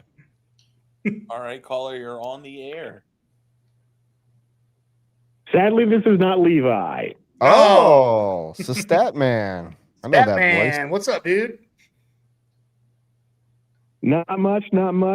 Was thoroughly enjoying y'all's banter, and managed to come up with a little something from the e-buggy world. That happened last week.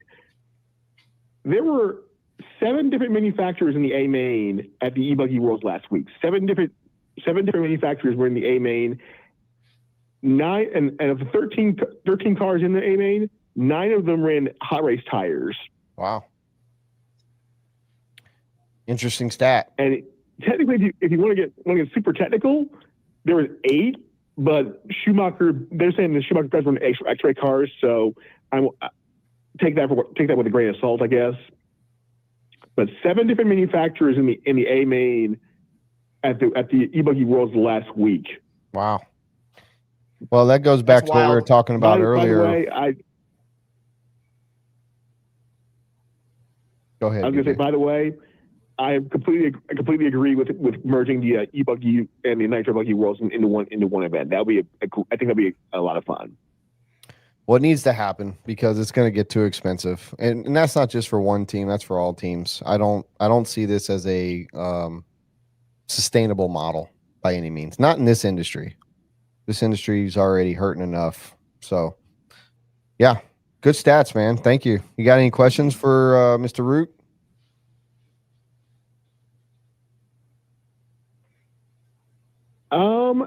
The only question I would have is if you could bring back any race that any race, whether it's 8 scale, 10 scale, which would you want to bring back if you could? I can answer that for him. I said it earlier. Yeah, the Cactus Classic at SRS. Right? Yeah, that one, I think a close second was, we still have the Dirt Nitro Challenge, but I really love the Nitro Pit. That track was amazing. Out in Arizona. Yeah. I'd love to run there. You know what I just noticed, man? Sorry to interrupt. No, you're not. You just spelled my name wrong.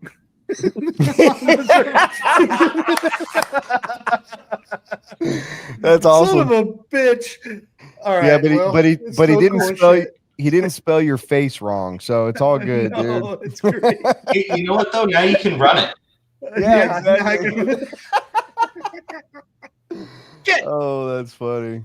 So cool. All right, BJ, we appreciate you, brother. Thanks for calling in and listening every time we're on here. You're the man. No, you're the man, Brent. You're the man. You know it. Don't stop it. Thanks for calling in, Brent. I mean, BJ. You got me all hawked up on Brent, too. Have a great night. Later, brother. Later, dude. All right, so we know the phone lines are working. So either our boy Levi doesn't know how to use a phone, or he just hasn't tried since it's working. So that's on him. We'll figure that out. Were you big on Nitro truck, Frank? Did you like Nitro 10 scale truck? I ran it just a little bit. I didn't run a ton of Nitro at that time. I'm the Sportsman gas truck champion of the Hot Rod Hobbies Off-Road Shootout in 2006. Wow. Nice. Okay. Yeah. Big stat. Ooh. Nitro sprint. So hold on before you go any further. That has already happened for a long time. Yes, that's fine. That's fine. And I had one when I first got into Dirt Oval, and I never ran Nitro before and had a miserable experience. However, now that I'm good with Nitro engines, I would definitely do it again. Sign me up. Yeah. Nitro sprint. I'm sure you can pack that thing into Custom Works had I think it was the GTX, I want to say. Now, is this 8 scale or 10 scale? 10 scale. 10 scale. I think it was called the GTX. I could be wrong. Ken Barth is on here. He was around in those days.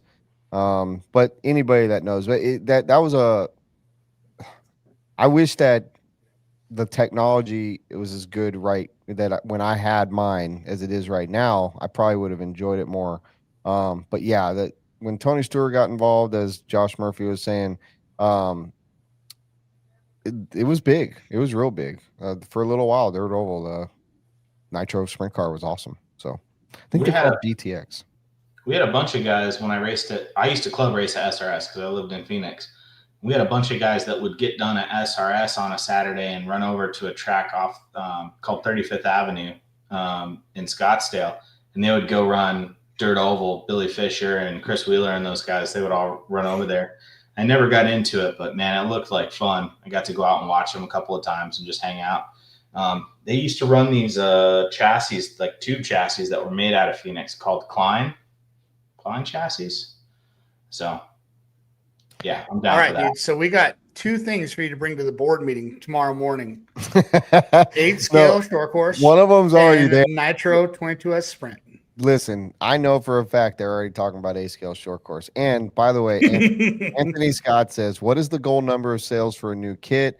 I.e., how many signatures would Brent need to get to pique TLR's interest?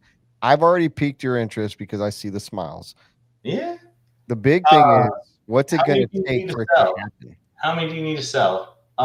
We need to sell enough that you recoup your tooling costs and then you make profit after that.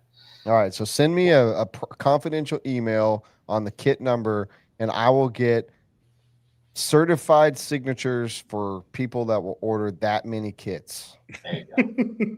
So now that you've done the 22S Sprint, are you guys looking into doing any other stuff like what's behind you, like the late model or any Well, that's the other Midwest modified. Good job there, Chase. whatever, dude? Oval It's Master. full body. I don't know the shit yet. I'm not in the know. We got that second place back there from Chili Bowl. Whoa, No. that's hard Yeah. to do. That's hard to do, especially your first year. So congratulations. Thank you. Yeah, it was super fun. No, I mean, we're not done with the sprint car.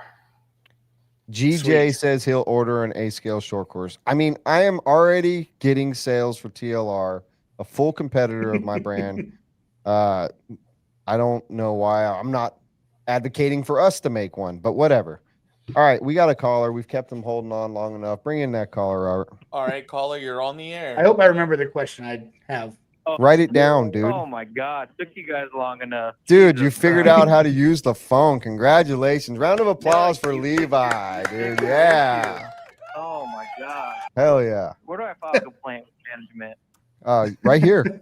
Complaint department. You got Step it. into- You got Step into You my got office. What's going on? HR, the janitor. You got everybody.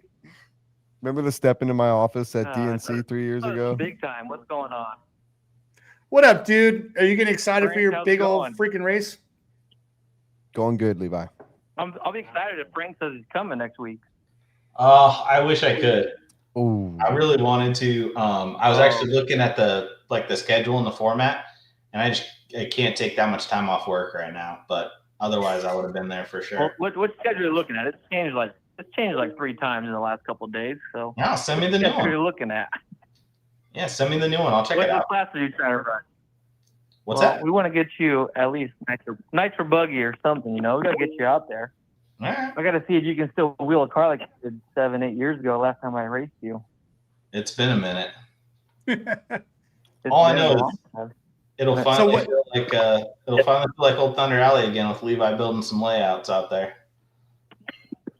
Oh, it's better than ever. So is we got a lot of Nitro good things in Biggie- store. Nitro Buggy still on Saturday? Friday, Saturday. Get done at like 2 o'clock on Saturday. Ah, bummer. I'm gonna miss Saturday, and I'm bummed. Well, we're talking about Frank. We're not talking about you. We're talking about Frank.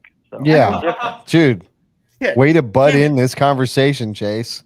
yeah. Frank Listen. can't go. We'd rather have the room At all. in the entry list and the whatever.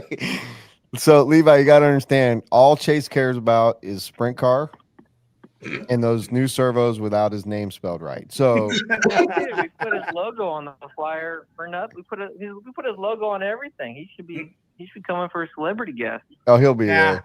Only on I'll Friday be there. morning I and just can't Sunday be there night. Saturday. I'm taking my son drifting in a Whoa. full size Well, if we car. don't make the A mains, you're done Friday night. Well, I wasn't planning on racing. I was just gonna come. You could race, but if you don't make the A mains, you're done Friday night anyway. So Levi's saying you're good because you'll be done Friday night. He's got a lot of confidence in your skill. Shit. He's talking shit. Well, your raffle prices just went to cut in half. No, Frank. That's good. I haven't seen you run in a long time. It'd be cool to see you run. You said you're running nitro buggy a lot. Where are you running at lately? Mostly at the dirt. I've been kind of piggy-tailing off of Densford and Don B, right? They kind of helping me get my 8-scale program up and running, and they have a rented container over there. So that's where they've been going most of the time. But I've been meaning to get out to the Drake Raceway one of these weekends. And unfortunately, soccer starts this Saturday. So I think if I miss my kid's first soccer game, I might lose Father of the Year. Yes. Yeah, can't do that. Yes. Family first, always. Kids come first. Forget that. Yeah. Real quick, Frank, any spy shots of the new nitro buggy that you're running? Oh, there's really nothing. I mean, it's pretty much all kit stuff off the shelf. Yeah, new kit stuff off the shelf. New. It's kit stuff off the shelf. New kit. I'll show you my dirty buggy over on the shelf. There ain't nothing special underneath the hood, though. All right. It's wild how long a I think nitro I buggy can commented stay earlier. dirty.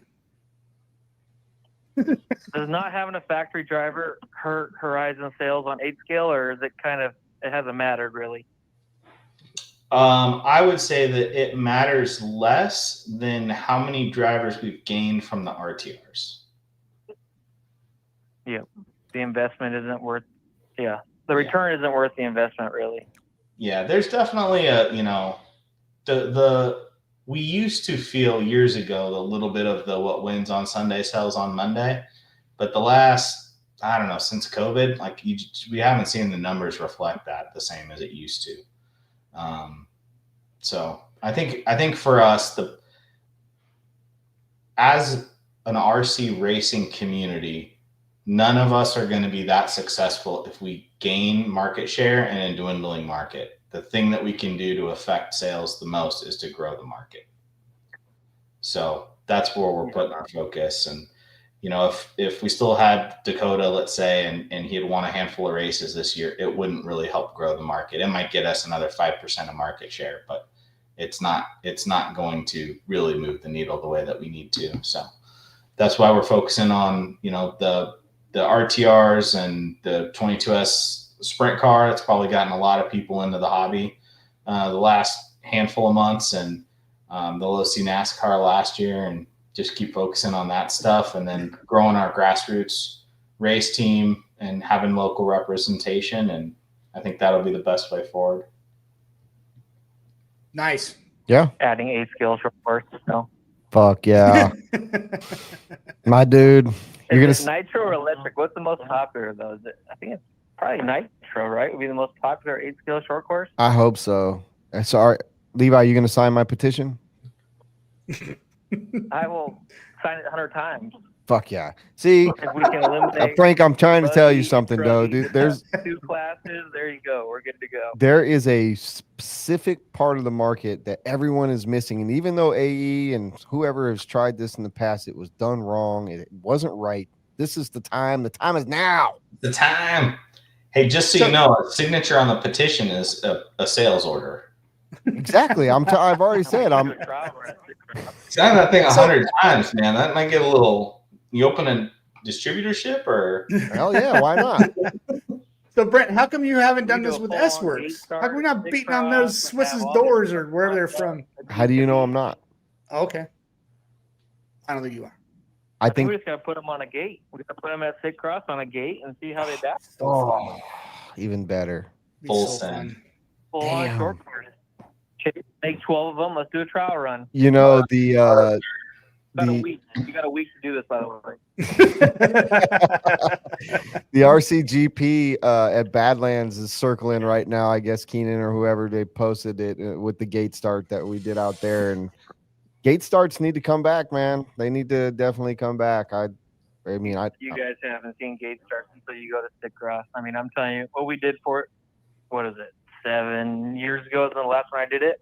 The new gates, everything that's come along with technology and parts and all this stuff, the new gate starts, it's going to blow your mind. Hell and when yeah. you separate them the way we're doing previous experiences, because 12 RC drivers can't control themselves like 12 motocross riders. I mean, you put 4 and 4 and 4 separated by 50 feet. It's going to be a totally different experience. it's gonna be pretty badass. I'm gonna tell you that right now.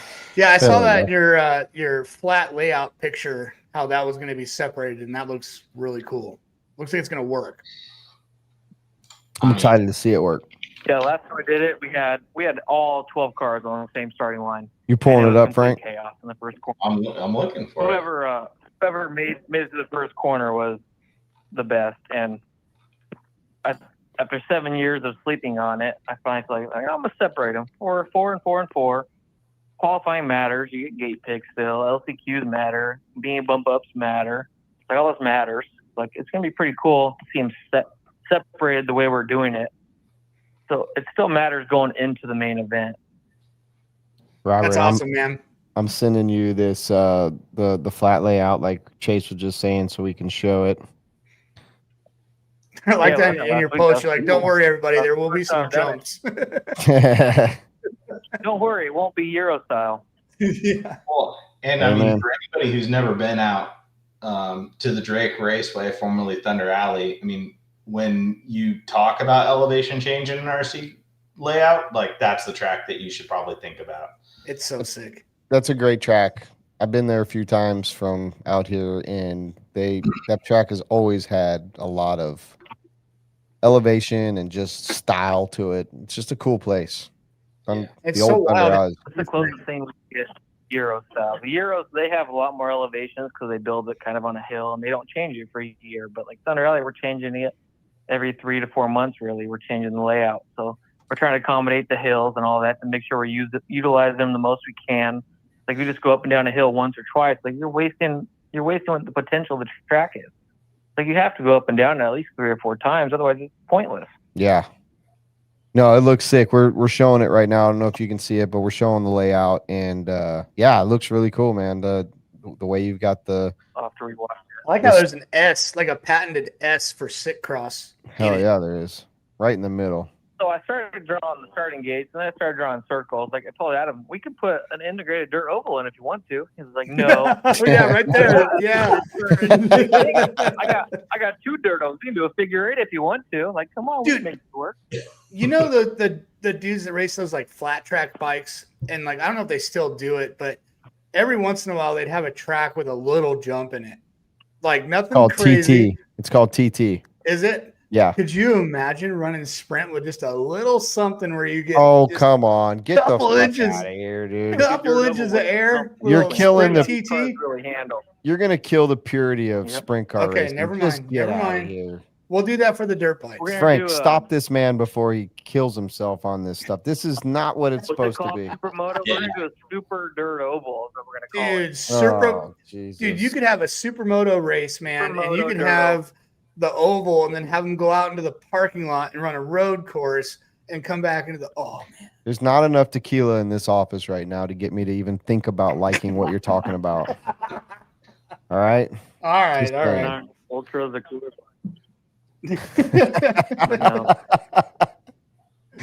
Oh man. Well, thank guys, appreciate you bringing me on, Frank. Good talking to you. Hope to see you out next week. We'll make it happen in our schedule, and I'll accommodate you. We appreciate you, Levi. Thanks for all the great questions, man, and good luck with your awesome race, man. Yeah, we'll see you out there, dude. Thank you, guys. Appreciate it. Thanks, Levi. Have a good night. All right. We'll talk to you guys later. You too. Bye. Tim Barth has a really good question for you. Can we get a pill chart for the aluminum C&D blocks for the 22 Sprint? I actually got that message recently, so I'm working with the product developer to get something going so we can get it posted up. But yeah, something we can do. We're actually, I think we're going to work on getting like a full setup sheet for it too. So you can kind of fill out a setup sheet and have the pill chart on there and everything. Nice. I was looking. I did some searching. Didn't find anything. Yeah, I think we were just so worried about getting them back into stock, we kind of forgot about some of that stuff. So yeah, we're circling back and getting going on some of that right now. Nice. We got time for one more caller. If any of you hooligans want to talk with Frank or us, preferably Frank. Yeah. Because you probably have already talked to us, and maybe we're sick of talking to you. Okay, so since I wrote down that question before Levi called, let's hear it. How come there's no 4-wheel drive oval? There was. It was called the Dominator by Custom Works at one point in time, and it was really good, but that class died away, just like most classes do in RC. They either develop or die. Am I right, Frank? I think so. I mean, for me, I would just think it would be just too easy to drive. Yeah, I agree with that too. I want some challenge. Now there are when I got back into dirt oval back in 2009, I think it was, I got a Losi late model, and it came with the 350 dynamite engine, or Losi engine. Actually, is a Losi engine, and I'm telling you, and it was 4-wheel drive. It was based on the Losi 8, and that was some of the most fun I've ever had in RC ever. Just a great class. Pure, one of my favorite cars ever. But A scale is a little different. Like if 10 scale, I prefer off of a 10 scale platform, 4-wheel drive. Can't trip track that bad. That was the Dominator, and it existed already. But cool. It sounds like fun. We got one last caller. Nice. And I'm scared. Who is it? Bring it in. All right, caller, you're on the air. Yoshi. Oh boy, I knew it. You know it. How you know it? Because we can't go one show without having Yoshi call in. How you doing there, buddy? I'm doing excellent today. Great. It's after Labor Day, and it's starting to calm down. I'm loving life. Hell yeah. What you got? You got any questions for our guest of the hour? The guest of the hour would be, yeah. His name's Frank. Mr. Frank. How did you know when was the right time to do a startup, and how long did it take you to do so? How long did it take me to do a startup? Yeah, like to start what you're doing, and how long did it take you to do it? Well, so I worked at a hobby shop a little bit part-time, right? Got into the industry a little bit, worked at a small brushless company, and really, I just loved RC. I wanted to be around it all the time. I was racing, at that time, like 3 days a week. And I had a good in being on the race team. I kind of knew everybody at the shop, and I just kind of went in one day and told them, like, hey, I got a job. I'd like a career someday, and I feel like I could be a good fit here. And, kind of like, I'll do anything. I'll sweep the floors, like just, kind of get me started. And they, I interviewed and ended up getting a job as a product developer, and started developing some electronic products. One of the first products we did was the first shorty battery in the Accelerant brand. And then just kind of went from there, started on my first, kit project, and kept working, kept developing, working with the engineers and the leadership there, and kind of honing my craft. And over the years, I've just kind of gotten a little bit more responsibility, a little bit bigger projects, and now helping out the teams. So it's been a lot of fun. And, it's 15 years to get to where I'm at now. But, all it started with was a conversation and a show of my desire to be involved. And that goes a long way. If you have the passion for the hobby, it can help. Oh yeah. Nice. Well, that because I'm a local RC guy, and I come to the hobby shop with Brent, and Brent was so nice enough when they closed to give me all the dirt I can haul it off. And I started my own RC track at my house. And along the way, I have learned a lot of things myself, and I've been working on my craft as well. Nice. Well, I think Brent should line up an interview with you Thursday morning, 9 a.m. And you come in and tell him you're ready to sweep the floors. What did you just say? Did he just win a racecraft hat? That'd be awesome. I'd love to send you a racecraft hat, Yoshi. But man, beat on Brent's door, get a job, dude.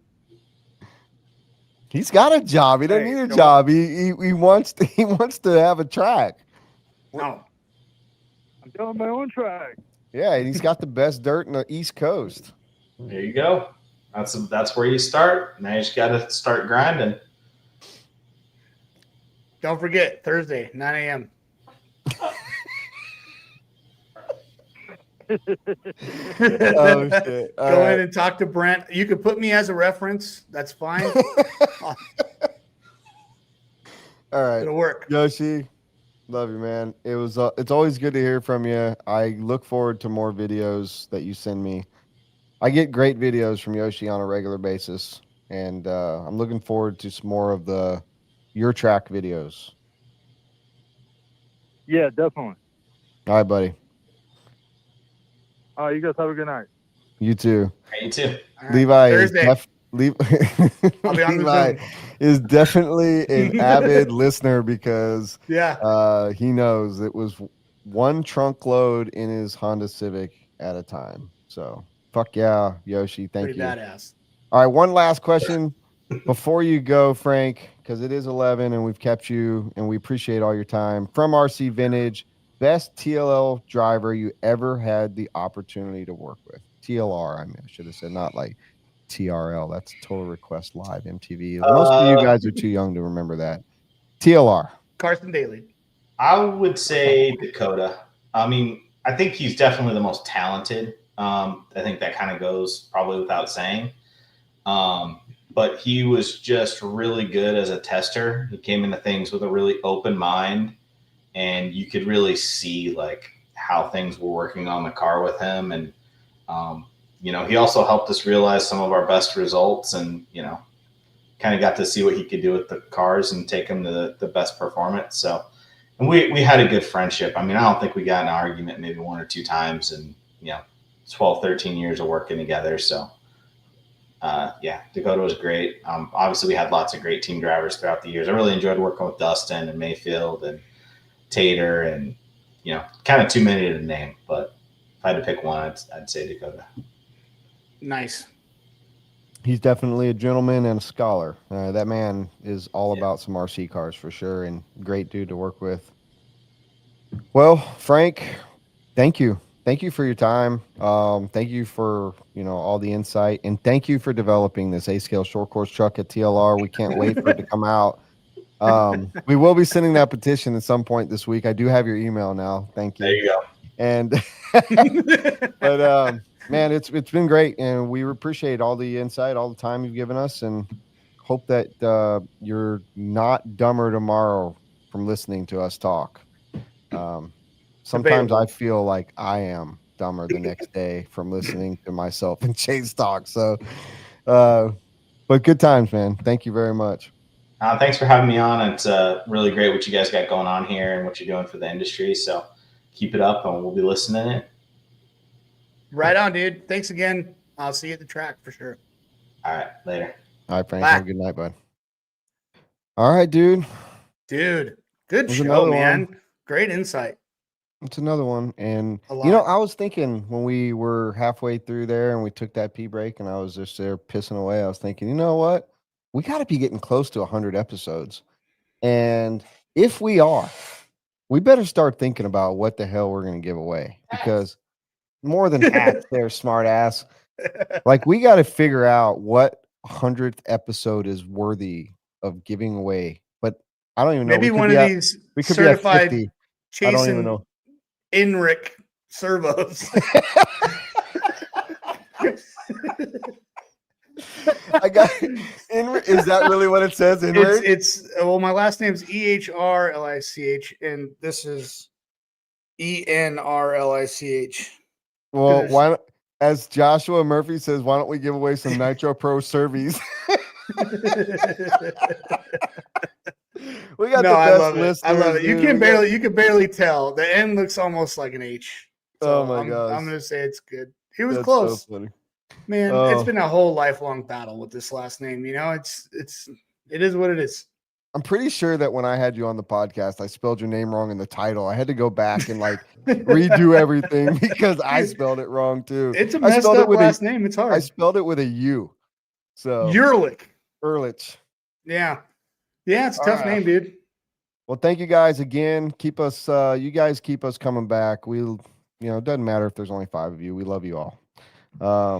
Once again, it was awesome having Frank on. Chase, I know you got a busy week. It's your son's 16th birthday. Congrats to Hunter to making it this long. I know that when I was 15, I was like, I doubt I'll make it to 16. So everything's good, man. I appreciate everybody listening. Thanks to all our sponsors. You guys are rad. You keep us wanting to do this. I love doing this. Chase, on the other hand, he comes in every day to work. He's like, I don't know if I want to do this anymore. I love drinking beer. It's fun. Just kidding. We drink beer. We have fun. Y'all have a good night. We'll see you in 2 weeks. Who knows what we're going to be talking about, but it's probably going to be dumb, just like tonight. Tonight was great. I thought that was a very good insight. That was a great show. Yeah. And Frank's making an A-scale short course for us. I'm so stoked about this. Yeah, it's going to be cool. All right. It's going to be cool. Have a good night. Thank you, guys. Remember, like, share, subscribe, and share again after you've shared once. All right. We'll see you in a couple Tuesdays. Have a good night.